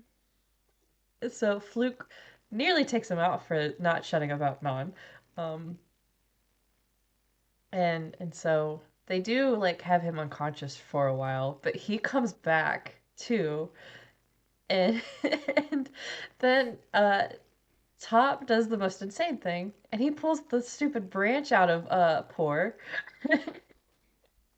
Which rule number one: if you ever get stabbed with anything, Don't, do not pull it out. yeah, Don't take it out. no, leave it in. And then that's why they'd been leaving it in, right? Like they were doing the right Mhm. thing as far as that goes. But Top just pulls it out, like loses his mind coming out of like a whatever, because he was passed out for a minute, wakes up, and he's like manic and like very clearly not there. Like he looks crazy. Mhm. So yeah, after Top pulls out the branch from Poor, White and Fluke fight him. until White finally just whacks him, and he's like unconscious on the ground, and then Poor dies. Yeah, we didn't think he was gonna live anyway, so. I thought honestly, I kind of thought he would. I it took me a minute to like really process that he was dead because I was like, is this another like Mm, hallucination? Um, yeah, but it very much was not. yeah. Now we got like Top on the ground, Poor's dead, and then White is just freaking out. This poor kid is just in a constant state of panic from like this point on. Uh, mm-hmm. Like basically the moment that like T like left him with Floop, it was just anxiety for that kid for the rest of everything. Yeah. So yeah, so then Floop points the gun at basically everyone. He's just kind of bouncing back and forth. Um, and they finally get back on like the radio with like I guess help to come pick them up or whatever. And instead of telling them, "Hey, come get us," he tells them, "We're gonna stay longer," which Eh. I think is his logic was they have to figure out how to explain away that Poor is dead and whatever the fuck happened with Top so that it doesn't hurt his career. Like that's literally he doesn't want to get blamed for anything that's happening. He thinks even if he's associated with these people now that it's going to be a problem. Like So, what? Like I'm sorry, but these guys are so stupid. yes. Cause like that's literally a concern. They're like, okay, our friend died from this wood accident, and then Uncle Dang is decapitated. Yeah. We're gonna get arrested for murder, and it's like I don't really think that's no, I don't think you will. Also, that's not your concern right now. Like, Yeah, get maybe help. survive. Like, yeah, maybe survive and leave, or more you are gonna die. Yeah. And Fluke is just like literally, he's my least favorite character in the show because Yes. he is just so annoying. He's so mean to everybody and literally doesn't shut uh, up about his career. Like that's literally yeah, the only thing he talks about is my he, medical career so I can be some big shot doctor. like he literally has no redeeming qualities. No. But So yeah, but hate yeah, that guy. yeah, cuz like I know he was stressed by his career. Like they wouldn't even like touch like Uncle Dang's like body. They were like, our fingerprints are gonna be on him, and it's like you're standing next to the body. I don't think the fingerprints matter right now. Also, there's Yeah, the security body's in cameras front of your everywhere. house. Yeah, because Like, at one point, because they were talking about like moving the body, and that's where they were like fingerprints, and I'm like, okay, like it's one or the other, guys. yeah. Like, what are we doing? And then I like, know. A mess. yeah, So, okay. Luckily we get a break a yeah, little bit. We enter episode 5 and this is where everything completely shifts. hmm So, we start a flashback and it's 3 years ago and we learn a little bit about the short film contest and basically like this friend group who are there, they really want to win because they think it'll look good on college apps and stuff, so they are interested in entering the short film contest. They so enter Barcode, finally, um who is none, yes, finally. Also a lot of them call him Greasy, or at least that's the English translation. yeah. Um, so yeah, he's like he's a sweet kid. You can tell he's like a little strange, but basic by the way that everyone treats him, like calling him Greasy and just general disrespect, they all he seems like someone who's maybe kind of bullied. Um, and everyone's mean to him except for Jin. Jin is pretty nice to him. And he basically like they so non he like kind of comes up with the idea for the film because he like overhears this and he loves like horror film and stuff, and so um he like kind of has an idea for this, and the friend group is like, oh, this like weird kid, but then they're like, you know what, let's pretend to be friends with him and then he'll do all the work for us.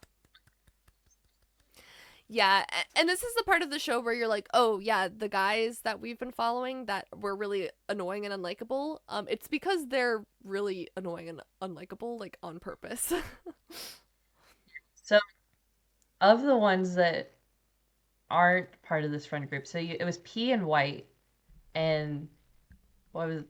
Tan, right? Are like the Yeah, pea, white, and tan. are the only ones that aren't part of this friend group, and they're the only ones that are tolerable up until this point. Yeah, like Jin is like mostly okay up Yeah, until now, but then you also see that he's the only one nice to Nan, so it's yeah, like okay, that that's fine. makes sense But then. the rest of them all Yeah, suck. yeah. Also, Nan and Jin have like a little romantic tension. It seems like you know Mhm. they have some together. They're kind of cute together, so maybe that'll become a thing. Who knows? And then we go like right. We learned about Nan. And we learn about like his family situation where they're pretty tight on money right now. They send what they have to their older son, whose name is New, who is studying abroad in like England. And the parents also worry about Nan like overworking himself because of this project. They mentioned something about health issues. Um, I believe he's taking medication for like depression. Is the health issues that they kind of allude at several times throughout the show. So that's kind of his home situation. It's not the worst, yeah. But it's also like his family is kind of struggling because of that. And basically like they are working Nan like a dog. Like he's writing the entire script for them, and he's doing this like so much, but it's not enough. So what Poor wants to do, because he's the rich one, he pays Nan to go to after school tutoring with them, but not so he can like tutor, just so that he has like more time to work on the script. Insane. Like how it's a short film. How long can the script be? It's they come to him with like no, like he'll write something, and then instead of like giving him information beforehand, they'll be like, "Why didn't you do this?" And it's like, you didn't tell me you wanted that." Yeah, It's like a lot of that. Like they're mad at him every like update of the script because like somebody doesn't have mhm. enough scenes, and like it's they're not like even grateful that he's doing this work for this great play that they're you know. Mhm. And Nan he is such a sweet kid. Like he is mostly doing this cuz A, he loves horror films and he kind of wants to be a part of it. And B, like he doesn't have a lot of friends at school, and so he's excited by this opportunity of like having a friend group because they're fake nice to him right now. Um Bless so his yeah, heart. I know, I just feel bad for him. Because they're fake nice, but also not completely. Like they're still mean to him, Mhm. and they still just call him Yeah. Greasy. Like they won't call him his name. Besides No. Jin, Jin will call him his name, and Jin actually gets mad at everyone else for calling him Greasy pretty frequently. Mhm. So Yeah. And we also learn at this tutoring that Nan is very smart. Like he's not even paying attention because he's writing a script, but he's still the only one who can answer the questions. And because of this, like the instructor, the tutor, starts to notice him, which yep. I'm getting like skin crawl Mm-hmm. right now. Hope that doesn't become anything. Yeah. It will. Unfortunately. Unfortunately. Now we learn a little bit more about T and his family situation, which is extremely bad. Yeah. Um, T's mom is not around. It seems like we learn that his dad is pretty sick and needs expensive medicine. Mm-hmm. So T is mostly like around his uncle, but his uncle is like a really shady guy, and he is kind of the leader of some illegal ring stuff. I don't really know what to call him. Yeah, it's he's not mafia, but it's kind of that direction. And he's very much, I think, a loan shark. But then on top of that, like there's some gambling stuff, and I'm Mm-hmm. sure there's some drugs involved too. I just so it's very much mafia, but not mafia. Yeah, like mafia that doesn't make a lot of money, Yeah. most likely. um, and so basically, he's in kind of a desperate situation where what they're doing is they are having like people open bank accounts and they are taking large amounts of money and they are moving it to all these different accounts, I guess to like hide it. I think it's a Um, form of money laundering. Basically, Yeah. yeah. And so something like happened and they are like in a tight situation and he's like, "Listen, T, like if you want a roof over your head, like you need to find a kid to open me another account. Like otherwise like I'm not getting you the medicine your dad needs." Um and like yeah, uncle, even though it's T's like actual uncle, like the uncle is not that nice to him anyway. So yeah, that's what T's dealing with, which is like really terrible. Yeah. You just start to feel bad for T a little bit here, but Mhm. it's not too strong at this point. Yeah. So um they the short film, they have like a budget proposal thing and they end up like winning it, so they like get the grant to get the money to make the short film. And like maybe they won it because Poor's dad is like really powerful. Like I think he used to work in the government. So maybe they got it because of that.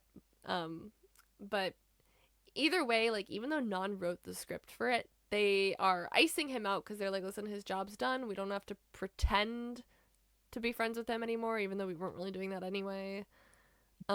Yeah, he's out of here. Please cut your losses here, like, because now this is when shit really starts getting bad. Poor. He buys or he convinces his dad to buy him this expensive ass camera for filming their short film. And Top is playing around with it and drops it and breaks it. And so what they do is they decide to set up Non to make him think that he broke it, so he's responsible. And they basically like they set him up so he like I don't know, they like trip him with while he's holding the camera and he falls and they're like, you broke it. But Jin like kind of catches on to this and he's like he like kind of calls him out, but it doesn't really work. They're still just like, I mean, Non was holding it when it broke, so he broke it kind of thing. That saw that Top was actually the one to break it. Was that Fluke? I think it's Fluke. Um Because somebody, it might have been Fluke. I yeah, don't remember. I think it was Fluke. Because Fluke sees that what actually happened and just doesn't say anything. Yeah. Fluke is very just complicit in most of this. Um and like kind of a way that like Jin is pretty complicit. He speaks up about things, but he never actually like does anything about it. Like he never like leaves the friend group. And then Fluke is just like similar, like very complicit, but on the side where he just like doesn't care that they're doing shitty things and he's, you know. So, they're kind of both like on the back seat.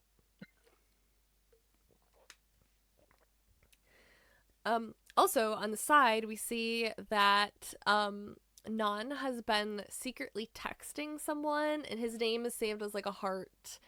And like his lock screen on his phone, it's like a couple picture, but it's from the back, so you can't see who it is. And like at this point in the show, you basically have two options. You're like either it's the tutor, maybe, or it's Jin. Jen. Yeah, I thought it was Jin too, but then he's like texted Jin separately, and it was like I don't know. It was a little They confusing, but I mean I think they purposely make it yeah, like confusing so it's for like a sure. mystery, Hmm. but yeah, so those are kind of our two uh contestants for that. So Non is having like a mental breakdown because of this because he can't pay the money. His parents are struggling with money. Like he can't do that. And so Jin shows up at his house because he knows this. And he's like, listen, poor is wealthy. Like, don't worry about it. Like, literally only pay back what you can. Don't like you don't have to pay it all back. It's fine. And he's like, listen, I'm willing to help. Like, I'll get a job too, and we can like together we can. pay back what we can, and the rest of it, like, whatever. Poor is like so much fucking richer than us, which I think is like good advice in this scenario.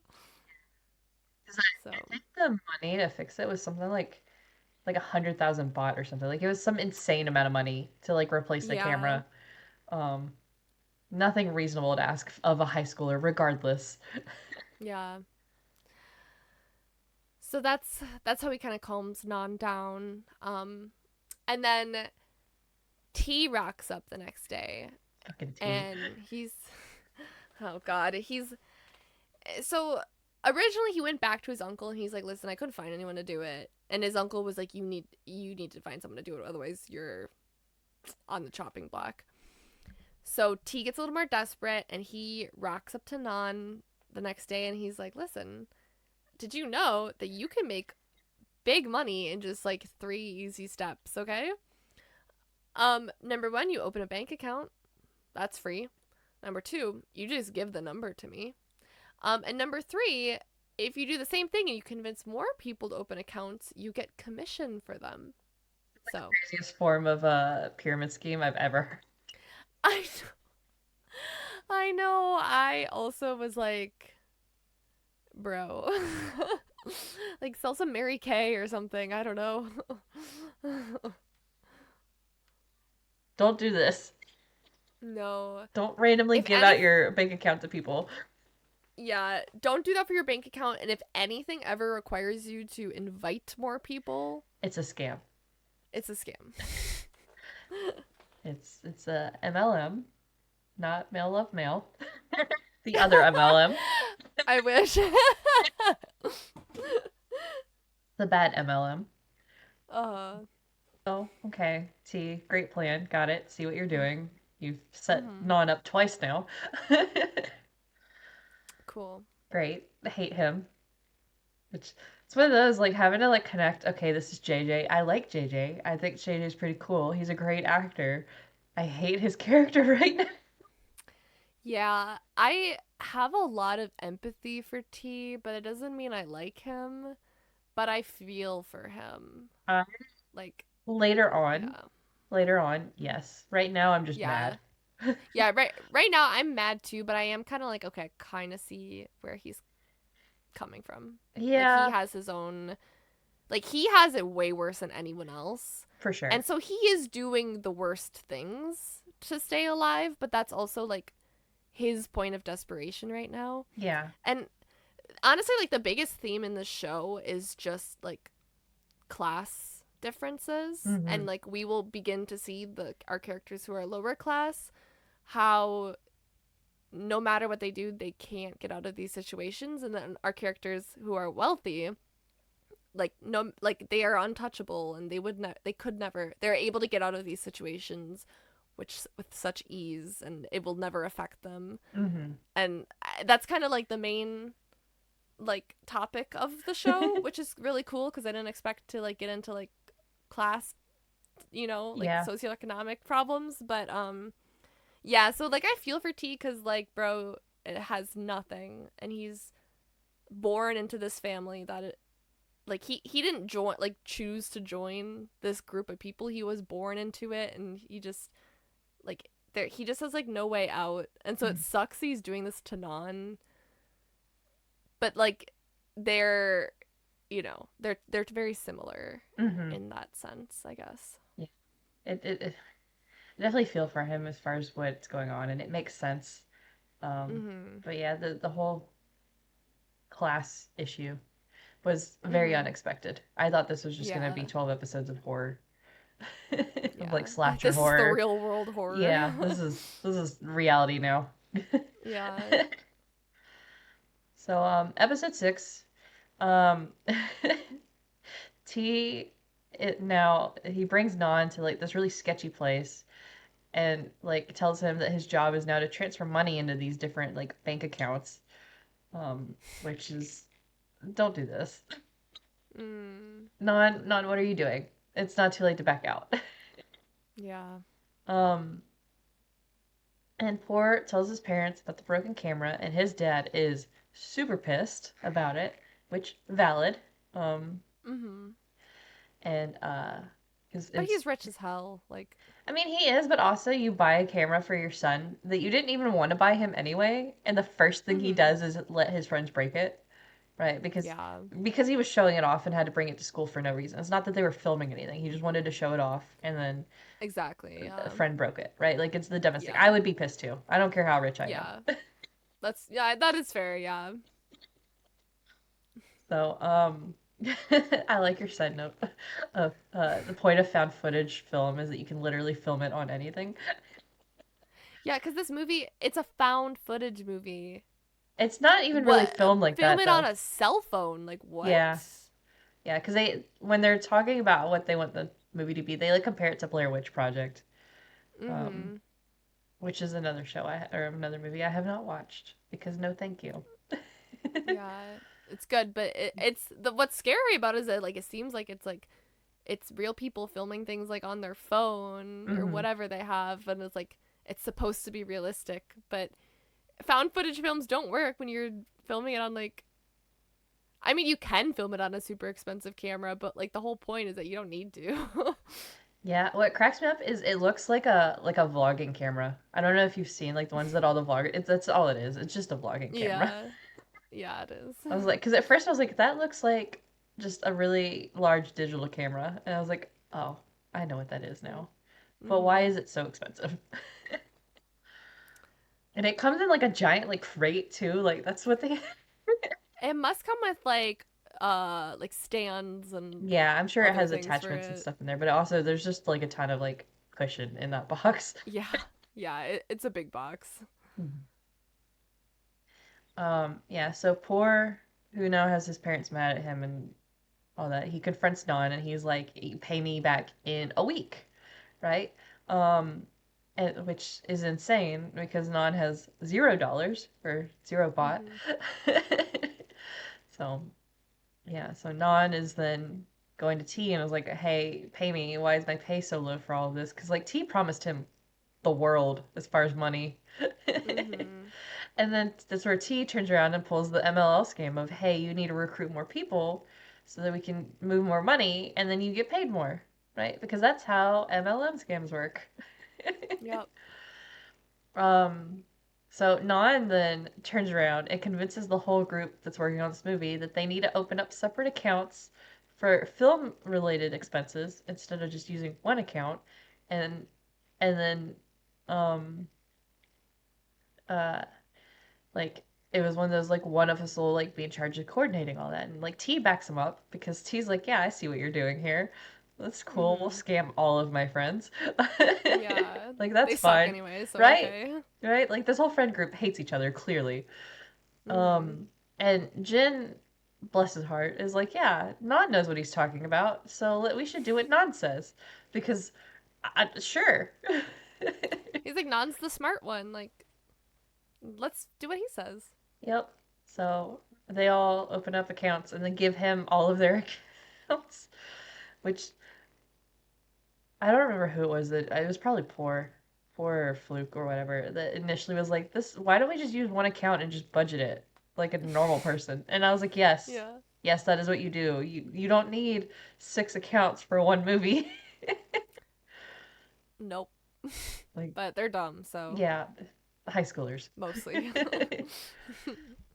um, and so then uh, the heart emoji person on the phone, we still don't know who that is. But it's not the instructor at this point, I don't think. Yeah, cuz it's something about I think he is like talking with the instructor when he gets a text from the heart person mm, or it was something like that where it was like, "Oh, okay. The instructor, the tutor guy, he's like crossed off the list. It's probably Jin then. They're probably secretly dating." yeah. Um, the instructor is super weird though. Like totally weird vibes. The red flags are red flagging.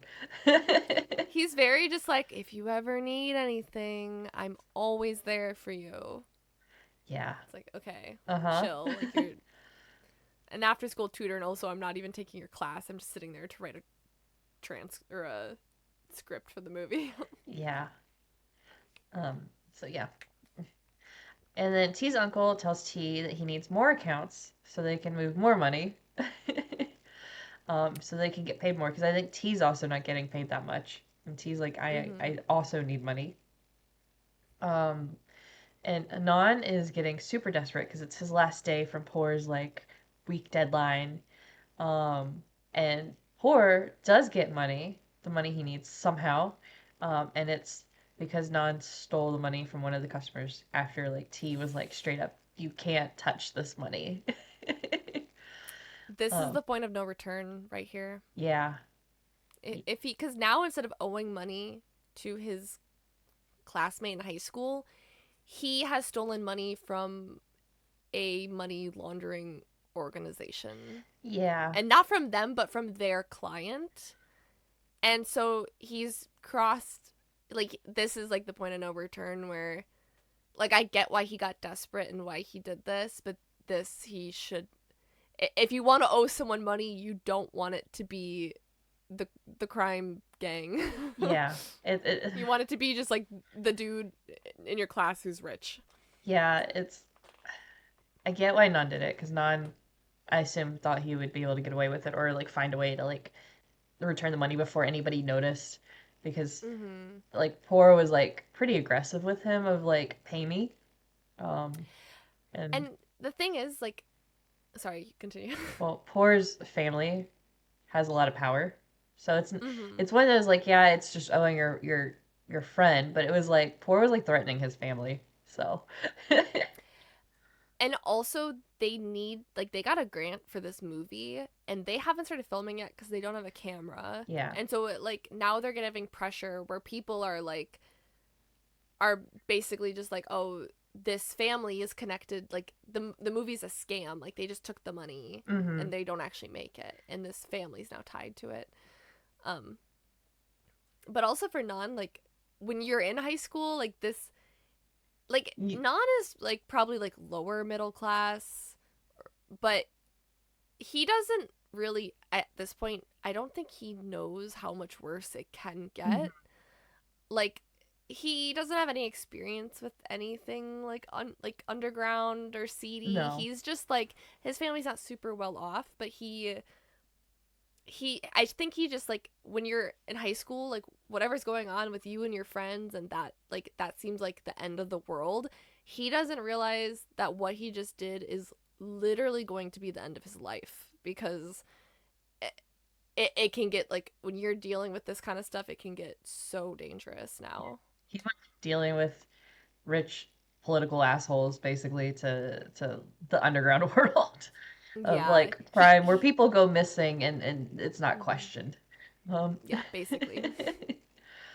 so and he definitely doesn't realize I don't think exactly what he's doing. So Mhm. Yeah, he doesn't. so like it's one of those I don't fault him for anything here. I just he just needs a hug and better Mhm. friends. Yeah. Poor So kid.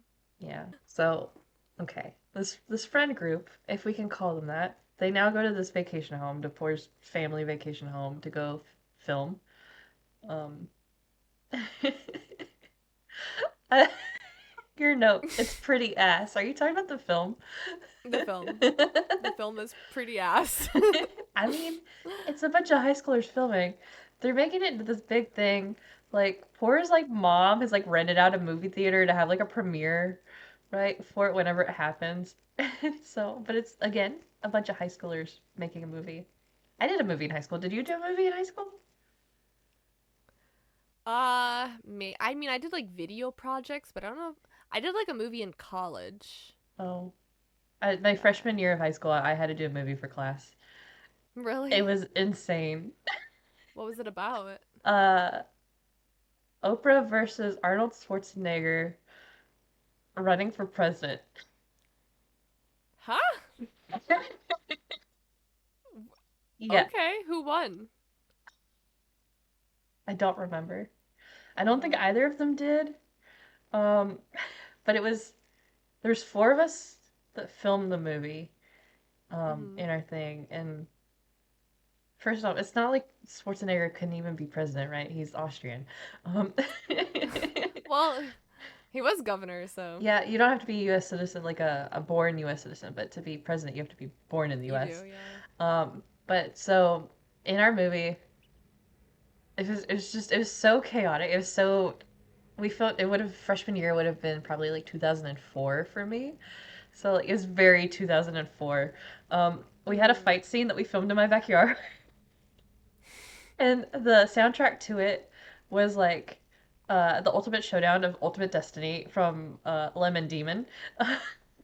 Okay, I don't know what that is. Yeah, it's very 2004 internet. Um, Okay. I think we also played Eye of the Tiger. We had a dance break in the middle of the movie Okay. where we danced to the Ketchup song. Which is- Oh, I know that one. I don't think we knew the dance to it, so we just danced. And Oh, yeah, making up your own dance for the ketchup song. and I know we had one scene, it was Arnold taking a bath with a rubber duck. So we got the one guy in our group to put on like swim trunks in the bath and film him hanging out with a rubber duck. Like I'm telling you, it's just insane movie.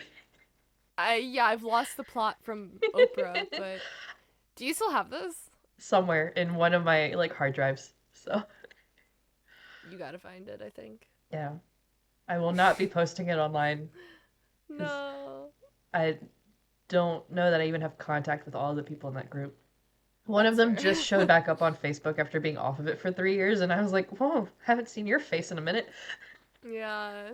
But yeah, so like knowing where I was at with like movies and the quality we had, like Mhm. technology's gotten better, but like I don't expect much from these movies, and they're making it like the next Hollywood production is what they're pretending it is, Yeah, they're like, we're gonna make so much money from this. We're gonna be like famous. right? And it's like it's a high school project. Well, what are we Yeah. doing? Yeah.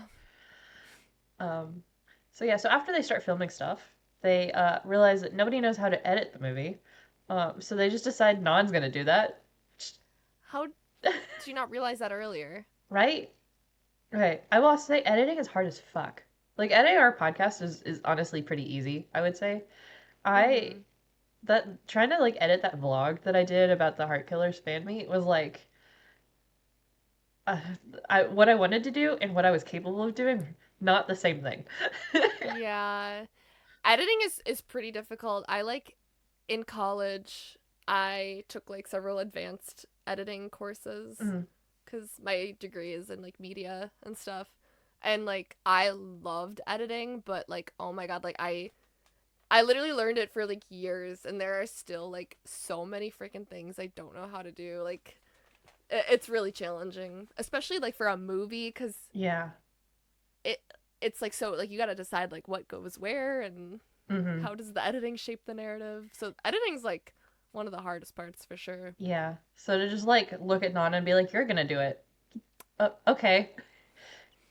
Cool. Great.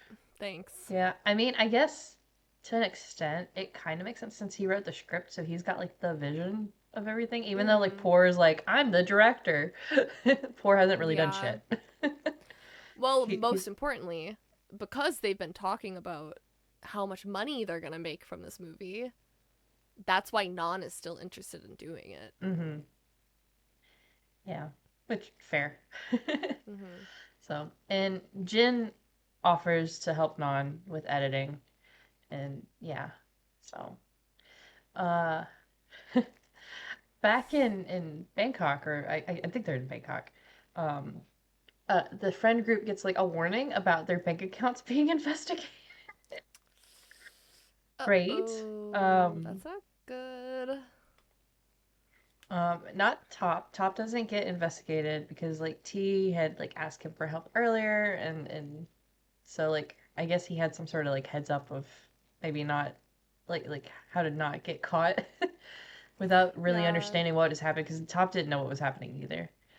Um, It seems like Top is sometimes T's like right hand guy. Like I think Top kind of knows a little bit about T's situation, and Top is just happy to do dirty work. So yeah, Top's just an asshole. yeah, yeah.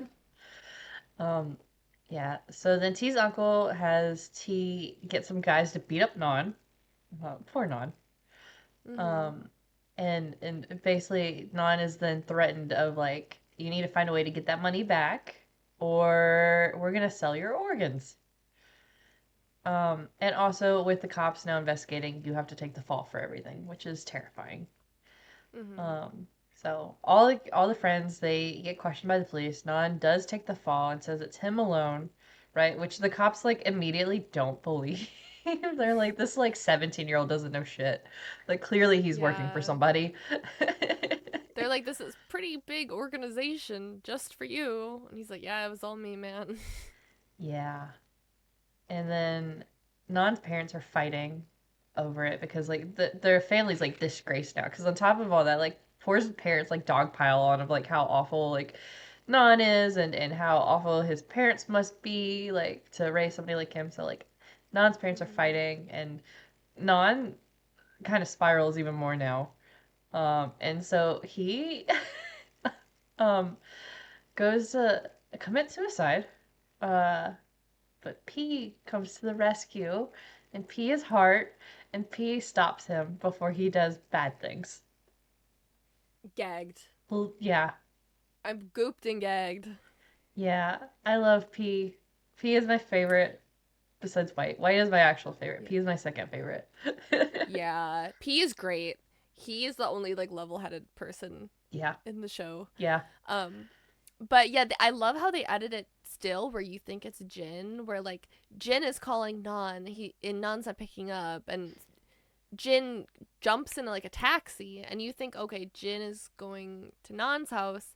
Someone opens the door, you think it's Jin, and then it's fucking P, who you're like, wait a minute, like, Where'd because you P come is one of the from? friends who, yeah, was not in any of this, and you just think he's not involved, but turns out he has been involved since like the beginning. It Yeah, was crazy. this is where, I was shocked. yeah, for sure. And this is, I think, where you can start to piece together some of the basic layers of what was happening at the house in the first four episodes because P and Jin are Mm-hmm. now together, right? Like in Yeah. a friends with benefits thing.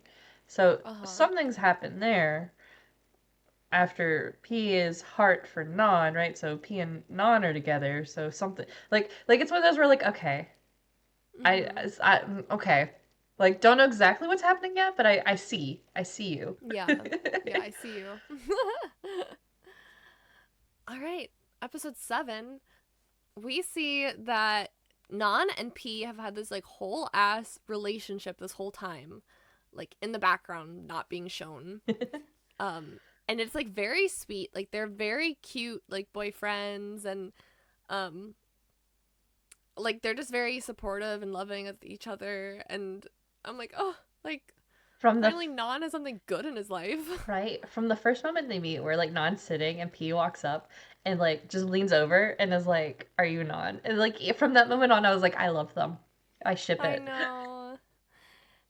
And P goes to a different school, so that's why he doesn't like know the rest of them. But Mm. and his dad is also an investigator.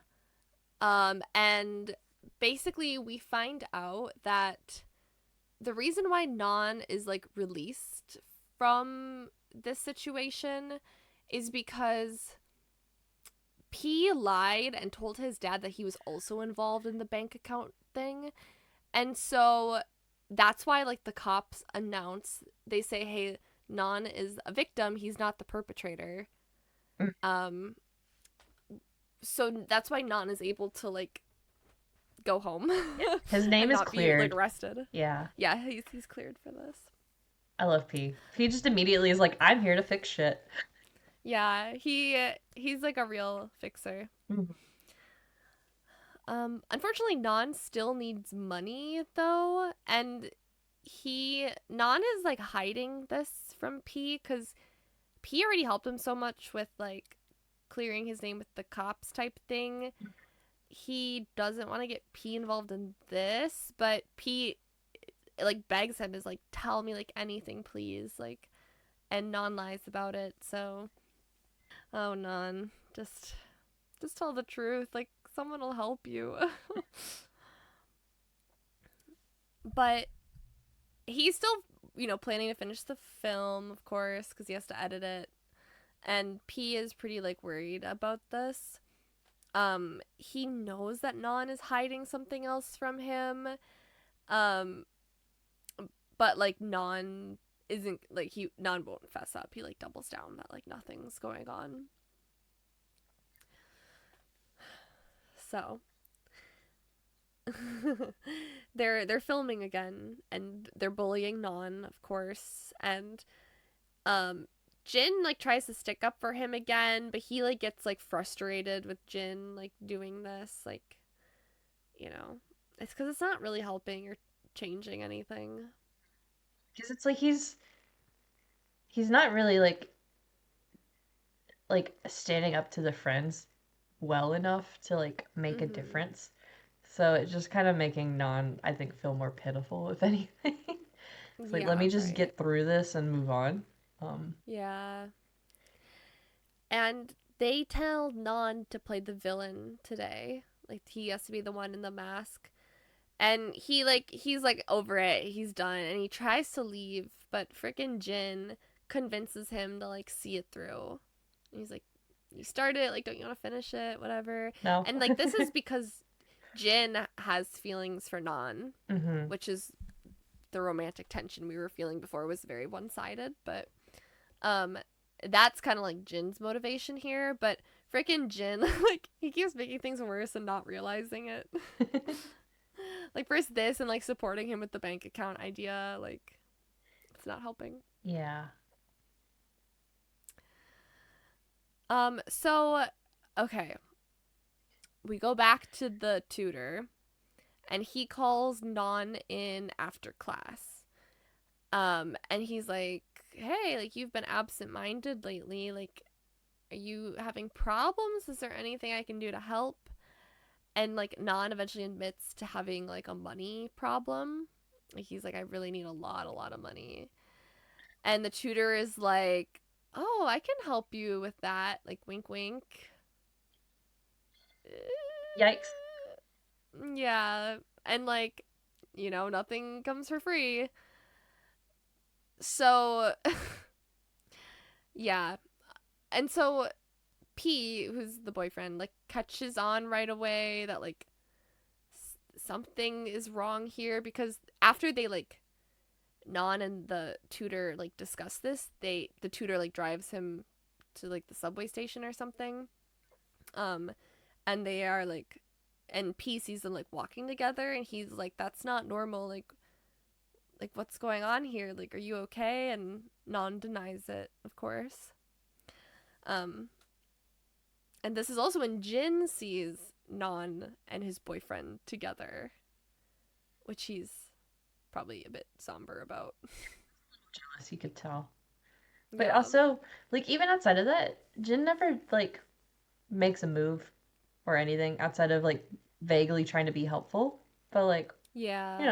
like, Non doesn't know.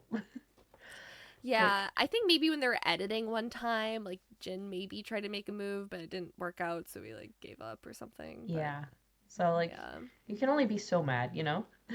yeah, yeah. I don't think he's like mad at this point. I think he's probably just like upset, you hmm know, Yeah. which is fair.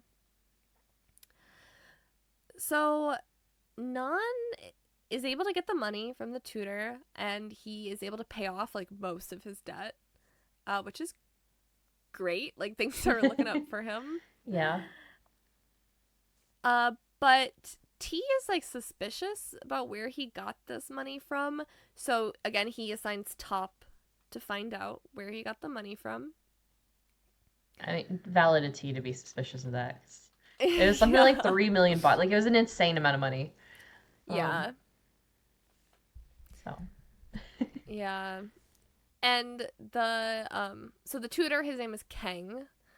He at the same time he's also talking to a journalist. Her name's Joy, and he's basically involved with trying to find out stuff about the money scams, and Joy is giving him like info about it and he's like investigating, which is an interesting Yeah.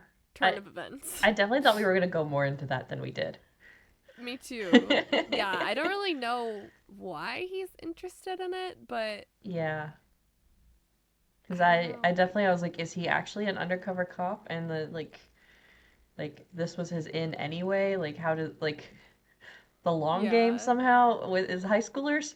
Um, Yeah, I kind of uh, thought that too, but I don't know. yeah, it never gets properly explained. It Yeah, just pretty much. suddenly he's working with a journalist. Yeah. Maybe he's just like really involved in non, I guess. I don't know. Maybe I have no idea. Yeah. So Kang and Non are having sex in the freaking school, like in the classroom. Yep. And Fluke and Jin, they like walk in because they're trying to find their teacher, and they like see them doing this in the classroom, and like they're not seen, like they're behind the door, but um Fluke just leaves, and like Jin is like crashing the fuck out now, and he like whips out his phone and he like records it, and then he uploads it to Twitter. And this is where Jin is dead to me. Yeah, this is, There's no redemption yeah. from this. No, this is like, this is terrible. That that you don't put that on Twitter. You fucking like go to the police. Although the police don't seem very helpful. No. But like you don't, you like, you get this man arrested. You don't Yeah. I mean, expose your crush. at the very least, have a conversation with Non first. You know? Yeah. Like, let him Yeah, explain right. himself. Because at that point, I think Non would have been like, oh my God, yeah, I needed money. And, like, like, it's Mm, not a good situation, but still, yeah. yeah, I think at this point Jin is crashing out because he's like, everyone but me. Like, yeah, why is he sleeping with everyone but me, even the stupid teacher? yeah, He's like more concerned. Jin's pretty like self-centered. Like he's a high schooler, yeah, so it's like mostly excusable yeah. Like, I mean, at it that makes age. sense because high school or whatever, and but like, dead to me. Yeah, but this is you. This is a crime you're committing, Yeah, or you're witnessing. and So, committing and once you put, committing. yeah, Yeah, revenge that. porn. Yeah. So yeah. So that's on the internet, and literally everyone has seen this. Like everyone. It's crazy how viral it Including, goes. yeah. I mean, it's quite the scandal, you know. Mm-hmm. And P sees this, Mm. and basically he goes to the school, like this is like the next day or whatever, and he sees Non there, and Non's trying to like console Kang, which is like not a good situation, but he sees this and he confronts the two of them, and he's like really upset, and like it's like very heated, and he at the very end he basically tells Non like you're dead to me, basically, like Mm-hmm. breaks up with him and leaves. And it's like it's so sad because it's like obviously like Non could explain himself, but like at this point, if I was P, like I don't know, Yeah, you're not gonna want I'd to be like, listen well, right now, no, but especially after like P tried so hard. He asked him multiple times like what was wrong, like what's your relationship with this guy, like do you need money, like what, yeah, and Non did not try to get himself any help from P, so I yeah, get it. yeah. I mean, I definitely get it from both sides, right? Because like P Mhm. did everything he could. You can't help Mhm. somebody who doesn't want help, but also Yeah. I don't think Non wanted to drag him in anymore, right? Like keep Yeah. him separate from that. Like he did enough getting him out of the whatever the money laundering charges. Yeah. Um, and then again, they're high schoolers. Yeah. Like that's not a situation Non was ever going to be set up to handle. Mhm. So, Yeah. It's like it sucks. yeah. So now our two likable characters have split up, Mhm. and Non has no one. Yeah. So, instead, uh T's uncle now thinks Non is a spy for the cops. Great. Awesome. Yeah, that's not going to end well for Non. Um Yeah, because he's like, well, he managed to convince the police that he was innocent, and he got a fuck ton of money out of Yeah. nowhere. This Yeah. guy is definitely like working with them. Yeah. I mean, if I was the uncle, I would also assume something's up, right? Mm-hmm. Um, and so Uncle's pissed. Uncle's like, we got to deal with this now, right? And Mm-hmm. then Joy, who again is the journalist working with King, then gives King the address of like where the like illegal gambling thing is, like where the uncle like does his business basically, just like behind a restaurant. Yeah. And Kang, he goes to the restaurant and he's like trying to snoop around and whatever. And there's like these random bodyguards just blocking like a hallway. Um, like that's not obvious, So obvious. right? Like come on. Um, uh and as he's leaving, he's like on the phone with Joy, like talking whatever, and he just gets straight up destroyed by a car. Like he just gets slammed into by the car. So it was like cool. Yep. I'm assuming he's dead at this point. Don't know. But either way, if he's not, they've taken him somewhere, right? Because Yeah. it was a very intentional hit. Don't know, don't care. He's better off dead anyway. Yeah, for sure. But also, like, I would have liked some closure on what the fuck he was doing with Joy and, like, what his backstory there is because this is it. Like, you don't get any more after this. I know. I wonder if I like missed it because there's so many characters and so much going on. So I if missed it anyone too like then. Yeah. okay, if anyone picked up any more of that, please explain to us this little side story because this is like the only thing that doesn't make sense because all of the rest of the writing in this section is so airtight. Mm-hmm. Like all of the decisions that the characters make perfect sense and they lead into this domino effect that it's just so good. This is just like the one loose end where I'm like, I don't know if I missed it or if it just Yeah. doesn't have closure. Yeah, because I don't, the only thing I can guess like is Kang was listening to Na and talk about like what happened and like why he needs money and all this and that caused him to start like questioning things and that's how he connected to Joy. I Yeah. don't like that would make sense, I guess, Uh huh. because it looks like he was like that tutor for a while. Like that wasn't like a new career for him. So like going undercover as a cop and then going undercover as a cop to go like talk to a bunch of high schoolers about like that doesn't make any sense. No. So I assume it had to have been something that happened after he talked to Non and was like, want to sleep with the Yeah. 17-year-old, but also I would like to like deal with this. Yeah. um, Yeah, I don't know. and Non's parents are fighting again. They do that a lot. Yeah. What happens when you have money problems, though, right? Like tensions are always Yeah. high. There's always stress. And Um, when your son is like being groomed. yeah. So, so Non goes back to Kang's place. Um, then on the way out, his parents like try to like stop him, and instead his dad ends up slapping him. Um, great, thanks, Dad. That really, helpful. Yeah. I will say Non said some like kind of hurtful stuff, so kind of, you know. Mm. Um, but of course, when Non goes to Kang's place, Kang doesn't answer because he just got hit by a car. Um, so Non then uh, calls P because he wants to like work things out, whatever, and P just doesn't answer either. Um, so the Non kind of loses his shit and enters his Joker era. Yeah. Um, He's I going Joker mode. right, I loved this. This was fun. Mm. Um, Yeah. he like goes home or whatever, and he starts writing like rewriting the script that they're already filming, and he like rewrites like I think the ending, like the whole like last half of it, and like makes it much more murdery. So like basically, I think they like end up writing it to where they like kill off most of the cast of the movie. Yeah, he's like fantasizing about like violently killing the friend group basically. Yeah.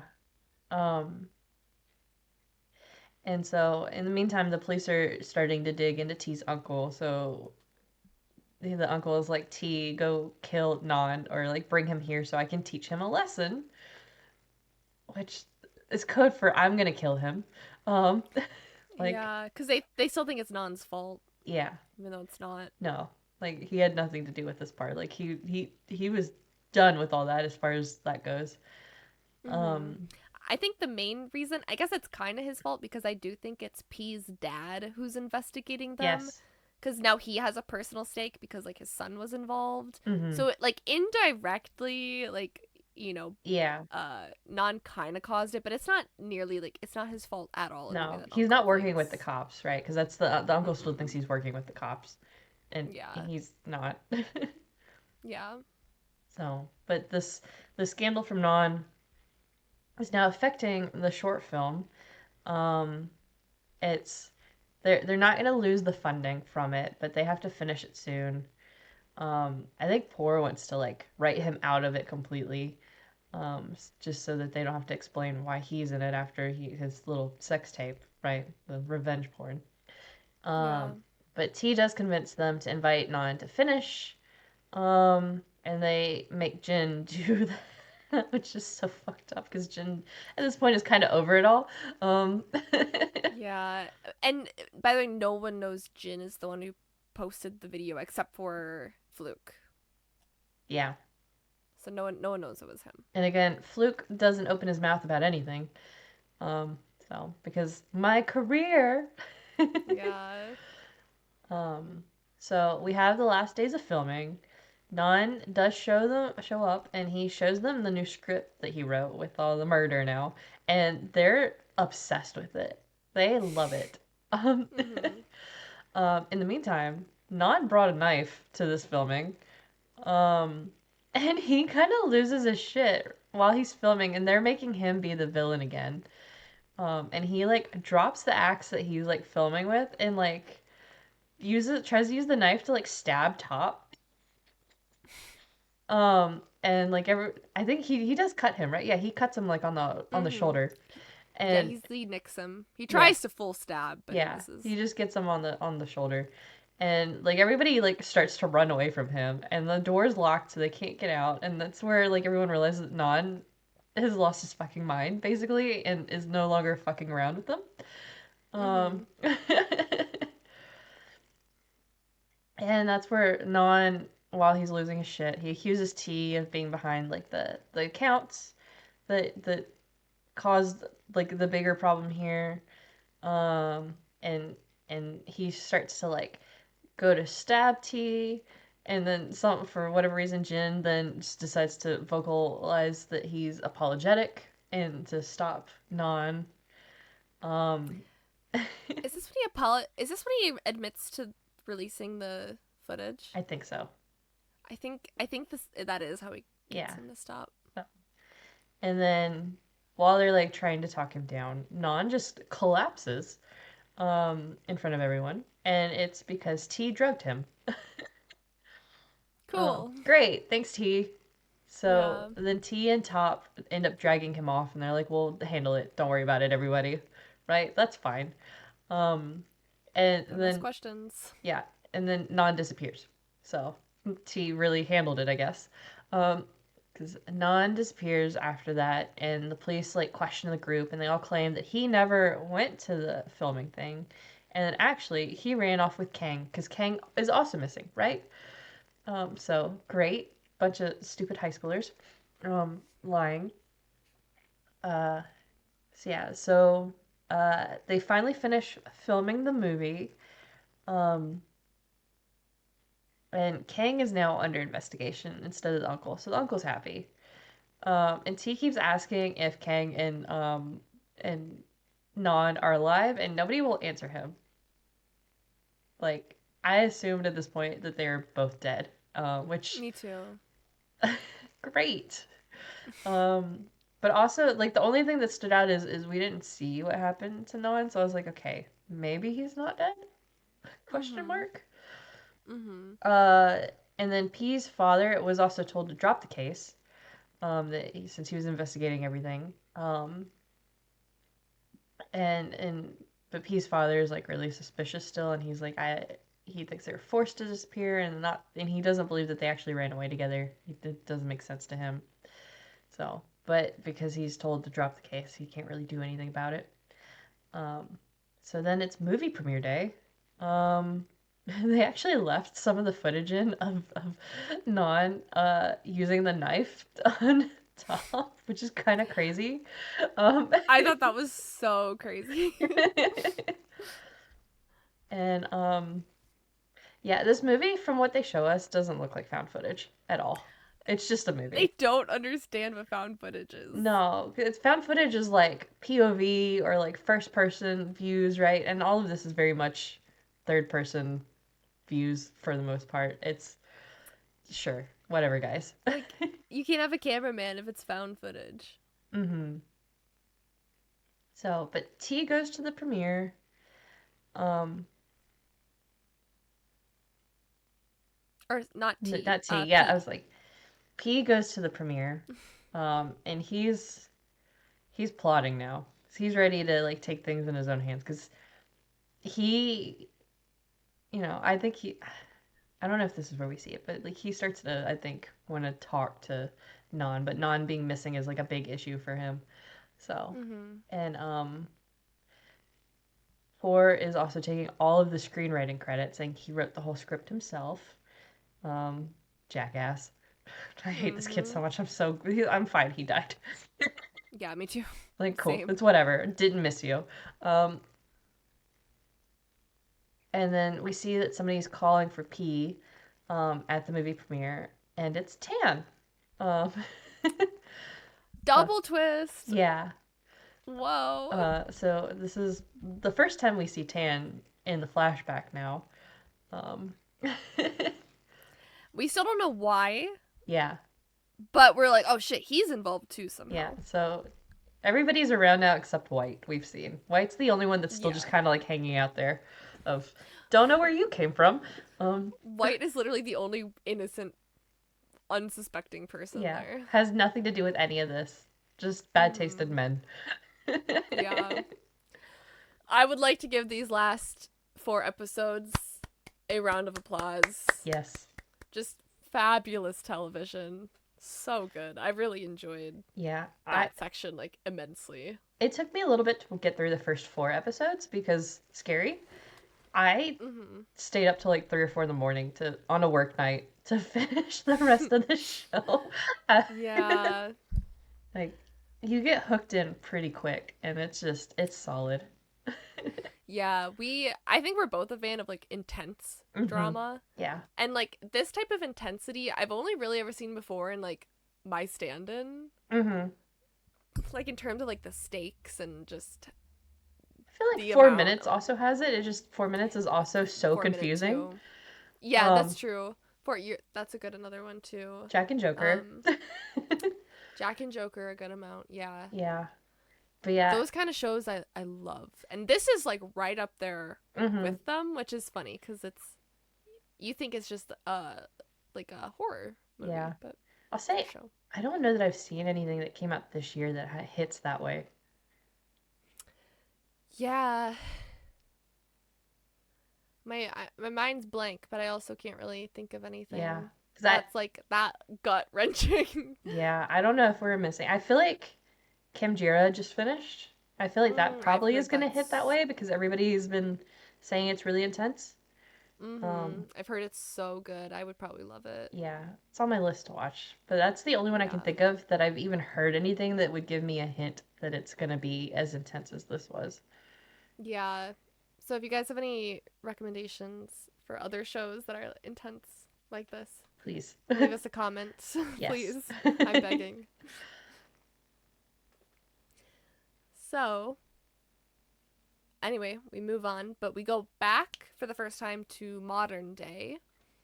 Um back to Fluke having the gun, unfortunately. And Chaos. I know. He tries to shoot Top, but Tan like pushes his hand away at the last second.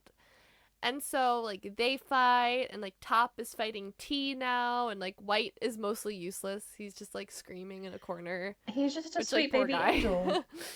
He is. But his boyfriend is being like fucked up by this guy who's like puking green slime and he's like not Yeah, helping. it just so like T's lived the shady life. White has Mhm. clearly just been innocent.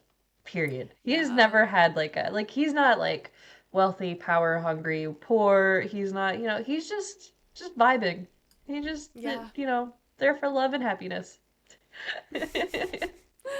Poor White. Well, that's what happening at the cabin.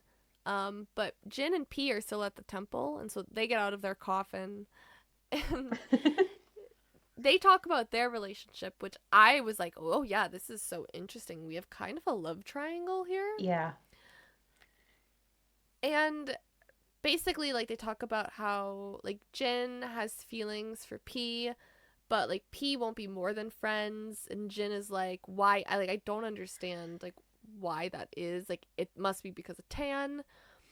Because you guys are so close, and P again is just like, I swear to God, we were just friends. It's nothing like that. He's like, listen, because we probably won't make it out of here alive, I will tell you the truth. hmm We go back in time. Nice quick little recap reminder of where we were at.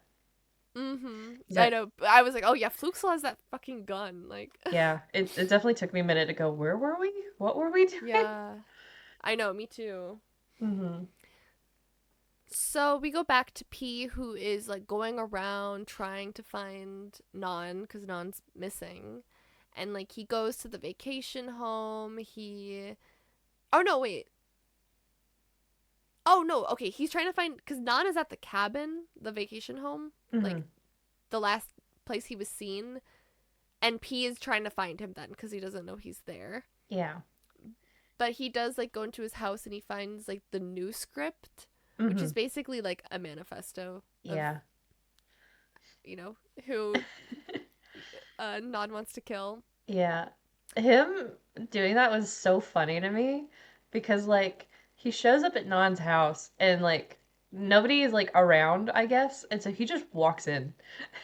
Yeah, And he's like in Nan's room and then like Nan's mom comes in and is like, "The fuck are you doing here?" yeah. She's like, knock next time, otherwise I think someone's robbing us. Yeah. Yeah, but I guess I mean, yeah, if you're, he's got to do his investigation, Yeah. because then a week later, Non is like officially missing. So this is when we find out that Tan is new, which is Non's older brother who is studying abroad. He is back now. Uh, and yeah, because he comes back because Non's missing. And so this is when we find out that they're the same person. And he's only supposed to be there for like a week and then he has to go back to England. But he lies about that. He doesn't go back. Instead, him and P, they get together and they cook up a plan to try to figure out what happened.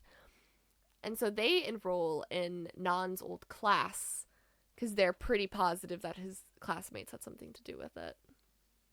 This whole scene was so crazy. At this point, I'd been trying to guess what happens, like who's doing Mm-hmm. what, and I was like pretty solid. I was like, P's involved somehow in whatever's happening with this monster chasing everybody. And I was like, and I bet New is involved, right? I was like, he has to be because they Mm-hmm. keep mentioning him, but he hasn't shown up yet.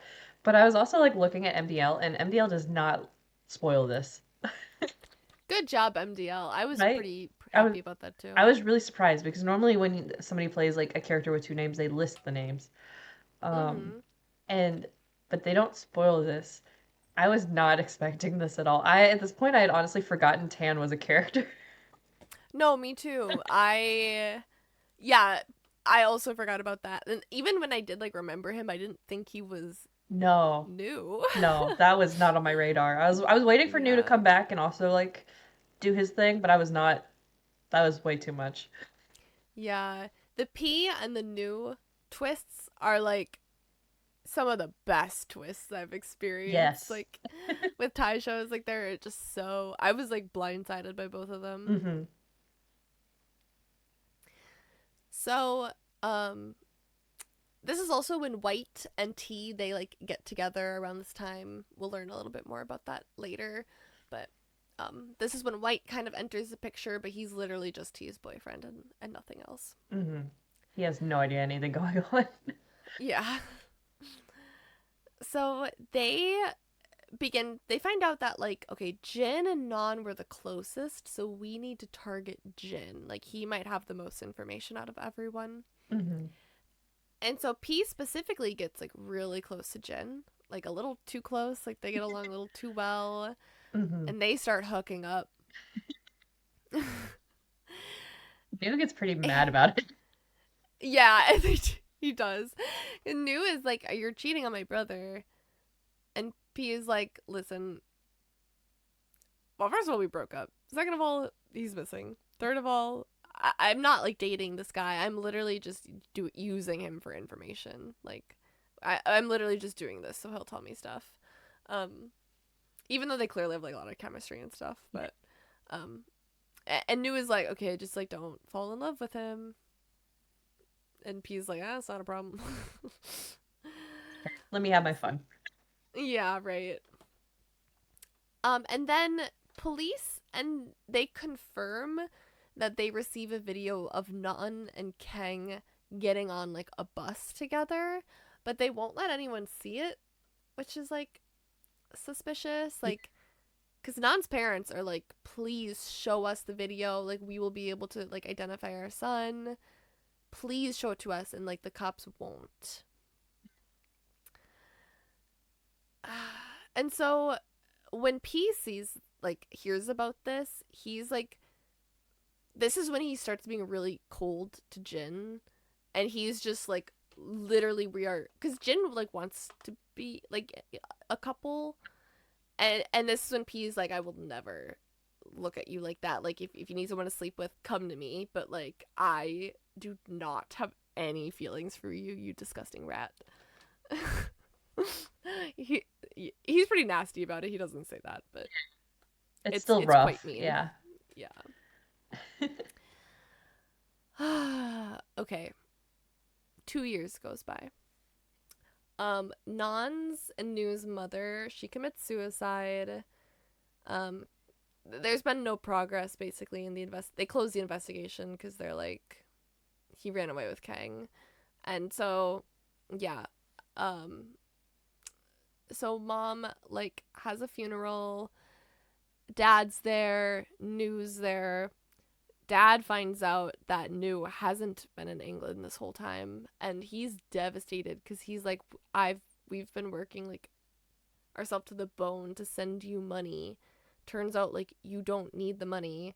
He's like, I'm literally homeless right now. Like I have nothing. Just so sad. This is so sad. And then dad disowns Nu, and then he also like kills himself right at the freaking funeral. Jesus Christ. Yeah, It's horrible. it really is. Like that's a lot all at once. Like Yeah. your brother's missing, your mom has killed herself, and now your dad, out of anger, and it probably wasn't sincere, but disowns you, and then Mhm. just goes ahead and hangs himself in front of the funeral. Just Yeah, crazy that's that the he last was. thing Yeah, he says. yeah, I would crash out so hard. Yeah, this is horrible. And so yeah, Nu kind of does crash out. He's like, is he like a chemist or something? I Yeah. don't know. I'm like, Based on the next things that happen over the next like 2.5 episodes, yes. I just, as a chemist, don't understand mhm. this chemistry. This isn't what you do at work every day. No. I just, I don't understand Cuz how this works. no, cuz the next thing we see is Nu, and he's in his like lab, and he has all these beakers and whatever. And like he's like high. He's like making drugs, I guess. Yeah. And he's like really going through it and freaking out, and P realizes this, and he finds, Like and maybe another it's not joint. drugs. Yeah, maybe it's poison, because he finds an antidote. He's like, where's the antidote? And it's literally another joint, and he smokes it and blows it in P's face, and now like Nu is sober again.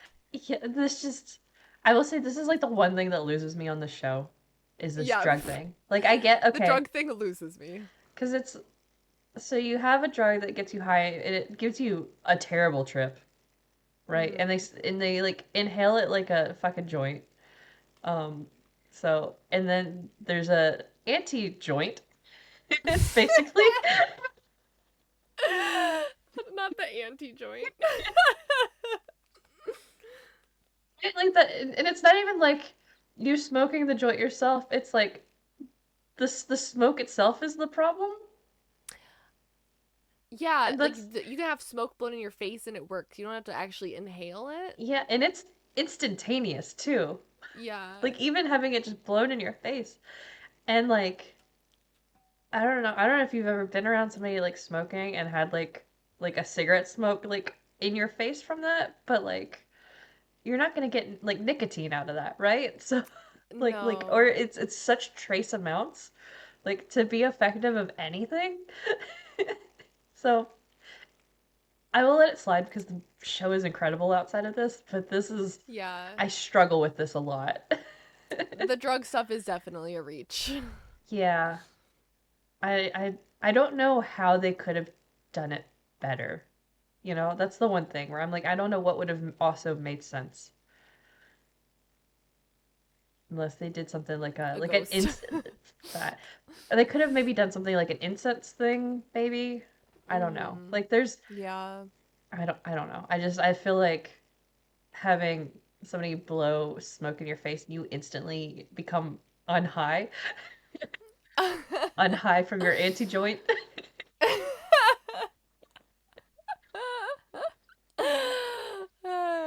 Yeah, Yeah, I I'm with you. yeah. But okay, we'll just have to accept it. It's Okay. fine. Yeah, we'll accept it. It's fine. We'll move on. So this is when we kind of get back to the beginning where Jin is telling everyone he's moving to the US. They decide to do one last party at the vacation house. Great. Um this is when that drug that New had, him and P decide that they're going to give it to everyone and they're going to make them hallucinate like being haunted and shit, and that will get them to fess up. Like that's the agreed upon plan. Mhm. P does not want anyone to actually get hurt, and New has some ulterior motives. Great. This is gonna Yeah. go so well. Yep. It's already going great. Yeah. Um, so yeah, so we're now back to present again because P has told Jin like most of this when they're at the Janta shrine. Um, Mhm. and P like admits to like the fact that they set up cameras and the drugs, but Tan or New, however you want to look at it, Mhm. went awry and did the trap that got like poor hurt and then decapitated Uncle Day. Whew. And like drug Top and like and so that caused like Top to like punish people who hurt Non. Like he like got in his ear with that, so that was his trip then. Um and so that kind of explains what the hell was wrong with Top when he like woke up and pulled the branch out of poor. Um Mhm. and that's where Jin then admits to being the one to post the video of Kang and Non. Um So fuck you, Jin. Again, Yeah. I just no. Um, and Jin and P finally get out from the shrine because they were like locked in. Um, so did you watch the behind the scenes at the end of all the episodes? They had some clips. Some of the episodes, but not all of them. The one for this one cracked me up because in the behind the scenes, the actor that plays P kicks like the gate and he kicks it a Mhm. little too strong and just knocks the whole thing down and he just kind of like stands there and goes, "Well, I guess we're out." I didn't see that, but I'll have to go back and watch. It was so funny because he was just like, because I think it was one of the times where he was trying to get out and he wasn't supposed Mhm. to actually get out, but it just like Uh knocked the whole thing down and he was like, "Okay, well, I huh. guess we can walk Free. now." Yeah. Um, so yeah, so they get out and then they go back to the house and they expose Tan as new. So now everyone's like, wait. Mm-hmm. Um, and Fluke gets the stupid gun again. And now he's holding White at gunpoint because this poor child needs more trauma. Um, Keep the gun out of Fluke's reach. Like, this yeah, man is the last one to have a gun. yeah. So, but he's holding White at gunpoint to get T to confess to what he knows because Fluke, I think at this point knows that T is complicit in pretty much everything. Um, Mm-hmm. but then Fluke starts to hallucinate masked men, and he shoots Top, who's coming at him. Um, Fine with me. yeah, and so T then starts confessing, but he says he doesn't know what happened to I almost said to Barcode to Non and Kang after he handed like Non over to his uncle. So Mm. Which is like a lie, yeah, because he does know what yeah, happens he to does. Non. Yeah. And we're about to find out too. So Mm-hmm. we go back and um T overhears Uncle discussing selling Non's organs, and T like begs him to reconsider, like please, like anything, like don't kill him. Yeah. And T is able to successfully bargain to free Non in exchange for he now has to like work in the casino that they own for like the rest of his life probably. Yeah. But at least he's not going to be killed. Mm-hmm. And Non like really lets him have it. Like they have this really like emotional heated exchange where like Non is just angry, and he's just like, you are the cause of all of this, like you did all of this to me, like this is your fault. Mm-hmm. And T is just like genuinely like feels bad and is like upset about all of this. um Yeah. This is like you can tell T isn't necessarily a fully bad person, right? uh-huh. Right? Like he does genuinely feel bad and he was also in a shitty situation, right? So Yeah. it's doesn't justify what he did, but at least explains it so you kind of understand where he's coming from. So it's as shitty as he is, I don't hate him. I don't hate him either. Yeah. I think I think him and Non are the most compelling characters in Mm-hmm. the show, and Yes. I think they have a really unique relationship Mm-hmm. where they're kind of the only two who understand each other at this point, because Yeah. now they both realize they're both trapped in this situation. Mm-hmm. And like it is T's fault, but now T is trying his best to like atone for it, but like it might be too late. Mm-hmm.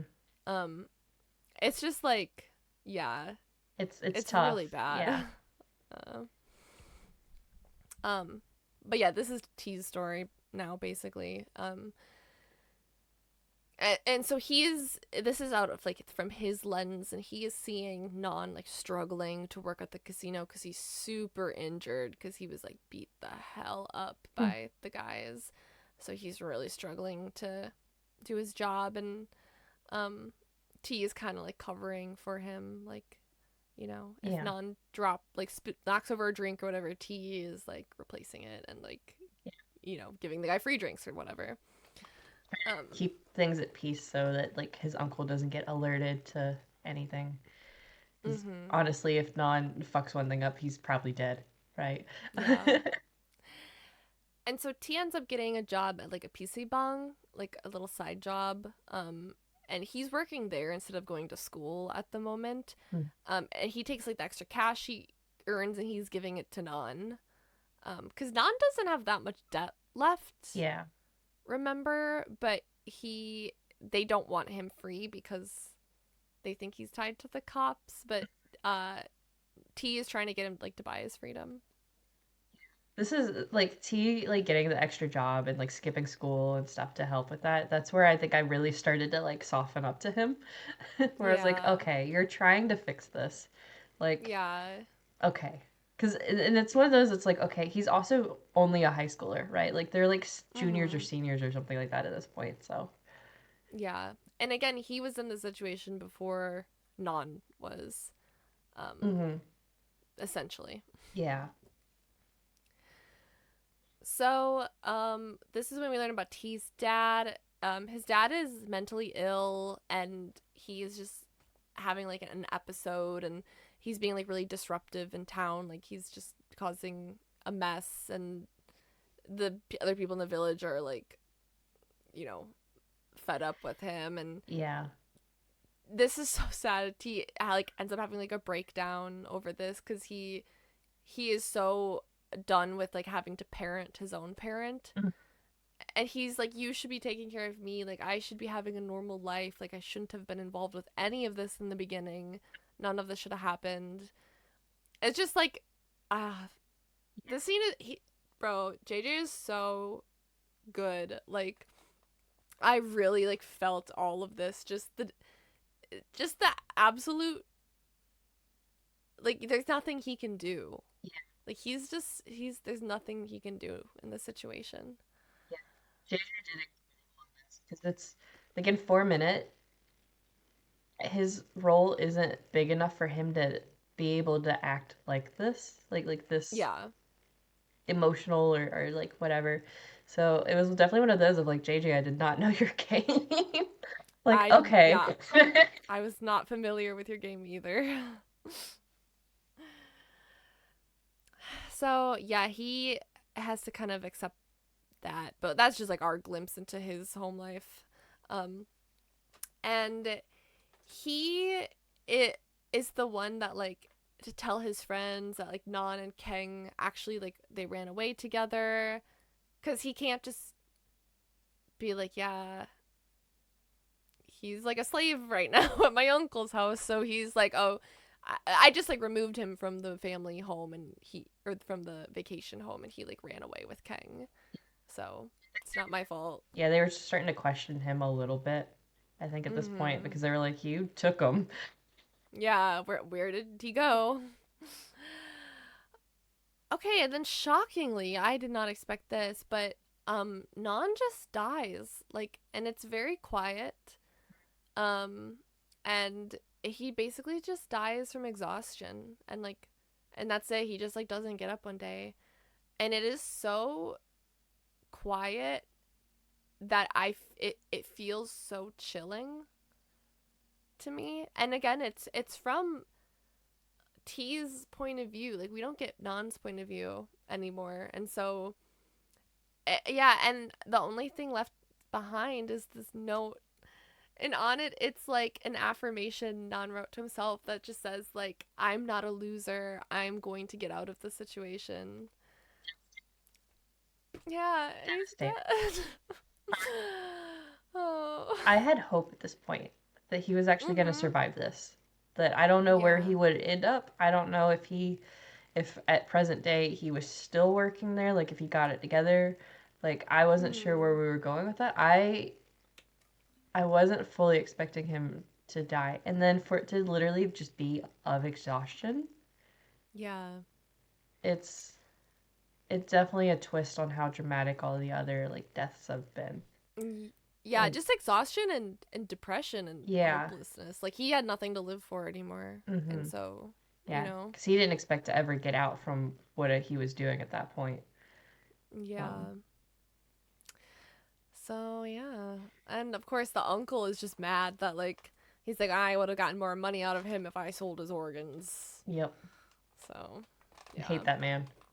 yeah, and so T, of course, he's in a pretty dark place too, and this is when he meets White for the first time. So this is their story. Mm. And like White comes into the PC bong the T works in, and White's very interested in him right away. He's like, he's flirty, but he's like a good kid, and they have like a sweet friendship. Where he's always trying to get like T to like give him weed or whatever, and T's like, no, like you're too good for that. Um, and he also starts tutoring T because T has not been going to school and stuff. So not doing too well there. Um, and so yeah, and then they like fall in love, and White just like finally makes him feel like a person who's like worthy of love and happiness. And like I do genuinely believe after meeting White, it does help T like want to become a better person. I think with Non's death, he takes it the guilt pretty hard. Like he Yeah. internalizes that, and then like it's not like he has anyone to talk to. Like who's he gonna tell? Yeah. So it's yeah. Literally. So White is literally that bright sunshine that comes in and gives him some sort of purpose again. Mhm. So I Yeah. love White. White, he's just fucking I cute. He is. He's like a cinnamon roll. Hmm. So, okay, we go back to modern day now that we know what like the full story. And now P gets the gun, and Nu is like, shoot T, like he admitted to it, like he's the one that killed Non, like do it, do it. And Jin is like, no, like don't do it, like please, like don't do Yeah. it. Um, so yeah, he is convinced not to. And he is basically like, Nu, you've taken this like way too far, like this is Yeah. not what we agreed upon. Like I didn't want anyone to die, and now look what's happening. There's like several people dead. Hmm. And Nu is like, okay, if you're not gonna help me, I'll do it myself. And he like smokes the joint that makes everyone pass out, but he's okay, even though he's the one who smoked it. It's I Yeah. guess it's literally I don't know. I don't It's get it like because it's he hasn't literally put a the mask on yet. smoke and not the um inhaling thing somehow. Yeah. Which again it doesn't make sense. It doesn't make any sense. And he But puts a mask on, but like after. yeah, So I don't know. I think that the smoke gets much stronger before he does that. Yeah. Um, so yeah, so in the very last episode, then, Nu is like saging the room basically with these like crazy drug thing, right? And it's causing everybody to hallucinate. And it's like the craziest hallucinations too. It's definitely fed off of people's Mhm. guilt of Yeah, Non. for And so sure. like all the hallucinations have to do with like Non getting revenge on them in some aspect. Um, Mhm. so like Fluke ends up gouging his own eyes out. Um, which was I did not watch. I was just like this the entire time. Like so I could see the subtitles because I needed to Uh-huh. know, but I did not watch that. No idea what Mhm. happened there. No, thank you. Um, and then Fluke and Top then start fighting, and like choking each other because of whatever's happening in their hallucination. And they end up falling down the stairs and dying. Um, Mhm. and then oh my god, T. This is So horrible. T is having a hallucination that Non is asking him for a mercy kill, right? Of like, please stab me, end it, I don't want to do this anymore. White is hallucinating that he's back at the PC bong with T and like trying to convince him to like be together basically, right? And in their like conjoined like not even like they're not aware of each other's hallucinations, but like T ends up stabbing White. Mm, I was so upset, horrible. right? Horrible. So so at this point we have Four is dead, Fluke is dead, Top is dead, White is dead. Yeah. Great. Jin um then imagines that Hang is having sex with him and everyone is like taking pictures, This part is was a lot. right? I mean I it kind of makes sense, I guess, of being feeling guilty for posting the video. Mhm. Um and in that he stabs himself in the hand with scissors, which was another thing I did not watch. Um, and poor P. P is literally just imagining Non dying over and over and over and over and over again, just like different ways. And like, Mhm. it's so traumatic. But in that, he realizes that he's hallucinating. And he manages to Mhm. snap himself out of it, and then he fights New, and he he gets the antidote and gets Jin out of his own hallucination, and then like drags him out of the house. Um, and was like, basically, stand here. I'm gonna go back in the house. Um, Yeah. I thought it was nice that cuz P was the only one who really knew Non. yeah, Um and that's why he was able to snap out of the hallucination because he was hallucinating Non saying nasty things to him and he yeah, was like Non would never say this to no, me. You're not real. This isn't real. And that's how he snaps out. And he's able to do so because he's the only one who truly got to know Non. mm-hmm. Yeah, it's his love for Nun, I think, was so genuine that it just Mm-hmm. helped. But then also him helping Jin, because whether he wants to admit it or not, there were definitely feelings there. Yeah, for sure. Um, and so P goes back in the house to go after Nu. And Nu is like trying to kill T, who's still hallucinating at this point, I think. And then like P gets T out of the hallucination, and he shoots Nu, but before like they leave, they also like send Nu into his own hallucination where he watches Non hang himself, which was also crazy. Um, Yeah. and then so everybody's out, and then we jump 2 fucking years in the future. Jesus Christ. I was so mad already. I was like, what do you mean 2 years in the future? Yeah. And apparently Jin is on his way back to Thailand, so I guess he did go to the US, right? So but he's coming Mm-hmm. back to Thailand and he's like on the phone with P, and so he and P are together, I guess, at this point. And P is now like a film director and he's on set and he's like, yeah, I couldn't meet you, whatever. Um, because I'm busy, but we'll meet up tonight for dinner, whatever, no big deal. And Jin is asking about T, and T has literally lost his mind. Yeah. Like whatever was wrong with his dad has basically happened to him, I think, at this point, but also tied in to the guilt of everything. So Mm-hmm. T is just in bed losing his mind. Again, Mm-hmm. phenomenal acting from JJ. Yeah. And then we jump to P and Jin are over by this lake that P had been at with like Non at one point. Like they went out to on like a date there. And so now he's there Mm-hmm. with Jin. But then P like sees like at like the corner of his eye, like he sees Non walking into the lake. And he's like, wait. And that's where he's like, hey Jin, how did we get out of the house? Why don't I remember anything? And then he goes, maybe we didn't leave the mansion. End scene. Shake my head. That's So not a proper ending. no, I wish they had just gone with they got out of the house, blame everything on New, right? Own up, like P, own up to his part of it. Just own up to all of it, right? Uh-huh. And deal with it because I don't think any of them would have gotten in trouble of the three that were left alive. No, I don't think so either.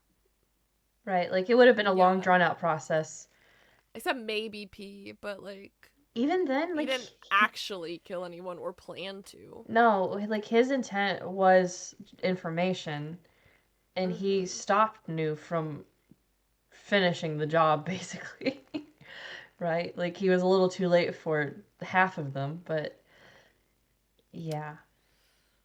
So Honestly, I wish they would have ended it with just them like escaping or something. yeah, I don't know. And we anything. don't even need like the epilogue. No, anything that's better than like, oh, just kidding. They never actually left. It was So all a dream. Whatever. yeah, because that. My question at that point is how what's reality and what's not, right? Like, which I guess is part of the point.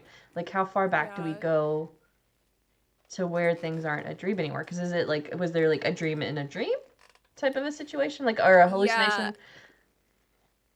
I assume with like new saging the room, they never woke up out of that. Yeah. but I don't know. So, but then New got away. I would like Yes. to like if he got away, like explain that to me too. Unless he Yeah. just deleted himself afterwards. Because what's the point at that point, right? He got his revenge and Yeah. his whole family's dead. So, It's a very open ending, yeah. so I don't know. Yeah, I'm curious what other people think. Like, Yeah. I don't know. I definitely don't like the ending, but No. I don't. Yeah, I like the rest. I love the rest of the show Oh, yeah. enough to like not really care, but I will be forgetting about the epilogue part. Yeah, I can forgive the ending of this just because of how good the rest of the show is, which Yeah. not entirely surprised it's so good because it is from Saman is one of the screenwriters who also did Mhm. 4 Minutes and Manner of Death and Triage or whatever. I think she's done so much. Mhm. And Yeah. which is where I'm a little surprised at the chemistry of the drug stuff because she's a Yeah. doctor. And so normally all of her stuff is based in fact. So maybe there is some sort of drug type thing like this. Yeah. Vaguely. I guess. I didn't look too deep into it. But normally she's Mhm. pretty on it with the medical side of things. So, Yeah. um, but yeah, no. The acting on this from everybody, like especially for the fact that some of these like are new actors, right, that didn't have anything else. Mhm. Yeah. Because like Copter that played Jin only had like a support role before this, and then Ta, I think this was his first. No, Ta was also in Kin Porsche. Oh, okay. I don't remember. He was Macau, so that's Vegas's little brother. He's in it for like 20 seconds. Oh. Yeah. Okay. But yeah, so he was, in Kin Porsche for 20 seconds and then Dead Friends Forever. Yeah. And then, I don't know, I feel like it's still very early on. Oh, Title from 4 Minute was the same actor as was Jet, who plays Top. Okay. Yeah. So he was in. Yeah, I didn't really recognize him, but yeah, Yeah. I mean, it's all BOC, right? So it's whoever's left at BOC. yeah, Because I'm looking and a lot of them are in Jet Lag and Shine now. Um, yeah, but like some of them have left already. Like I think Copter left, and obviously Barcode left because Barcode's over at GMM now. yeah. But I think Copter left, or Copper, not Copter. Um, yeah, he went freelance this year, and I think Ta also left. Yeah, he left earlier this year. Hmm. So us that played four, I think, also left. Is that who you played? Yeah. So, but yeah, no, the acting was incredible. Mhm. Most of, like the way everything was interwoven was also incredible. There's one thing I want to go back and watch, I think, if I can stomach it, from the first 4 episodes. There's one point White goes into the kitchen. I think it's White goes into the kitchen to go get some water bottles for Poor. I think it's when Fluke is losing his shit on him at some point, but it's before like the gun and everything. And there's Mhm. a newspaper article on the table about T's uncle, Mm. You're and they right. Yeah. they make like a small mention of it. I don't think anything of it. Mhm. I'm like, oh, that's interesting. There's like an article on him, and then that's it. So I'd Yeah, be you're right. curious what that's about now. Yeah, there's a couple things in the first couple episodes where I'm like, now that I know the full story, Yeah, it's I like, kind of want to go back and yeah, rewatch. yeah. Just the beginning, I think would the hints of stuff because that's like reading through the notes. I'm like, huh, Mhm. like right, okay. Um, Yeah. so, but yeah, it's a great show. I am glad Mhm. that I think we had a couple people recommend this one to us. Um, Yeah. I'm very glad. Good rec. Yeah, 'cause it was sort of on my mind, but after like I tried to watch that first episode, and the first episode is a tough watch already. Because ending with the the log into the stomach, I was like, oh, that's this kind of show. Like maybe not for Mhm. me. But yeah, Yeah. I love horror. I don't know why I waited so long to watch it. So, yeah. Well, now we watched it, and I can go back yeah. to not scary things. Yeah. Perfect. Yay. Yeah. Um, well, hope everyone has a happy Halloween. Yes. um, Again, if you haven't heard, we have merch. As you can see, I have the hat behind me. The link for that will be in the link tree. And you can find us on our socials on Instagram and TikTok at bl.in.the.air. Twitter is BL in the air. Discord is also in the link tree. We're showing video on YouTube and Spotify and streaming audio wherever you're currently listening. um, Bye! Bye. Happy Halloween.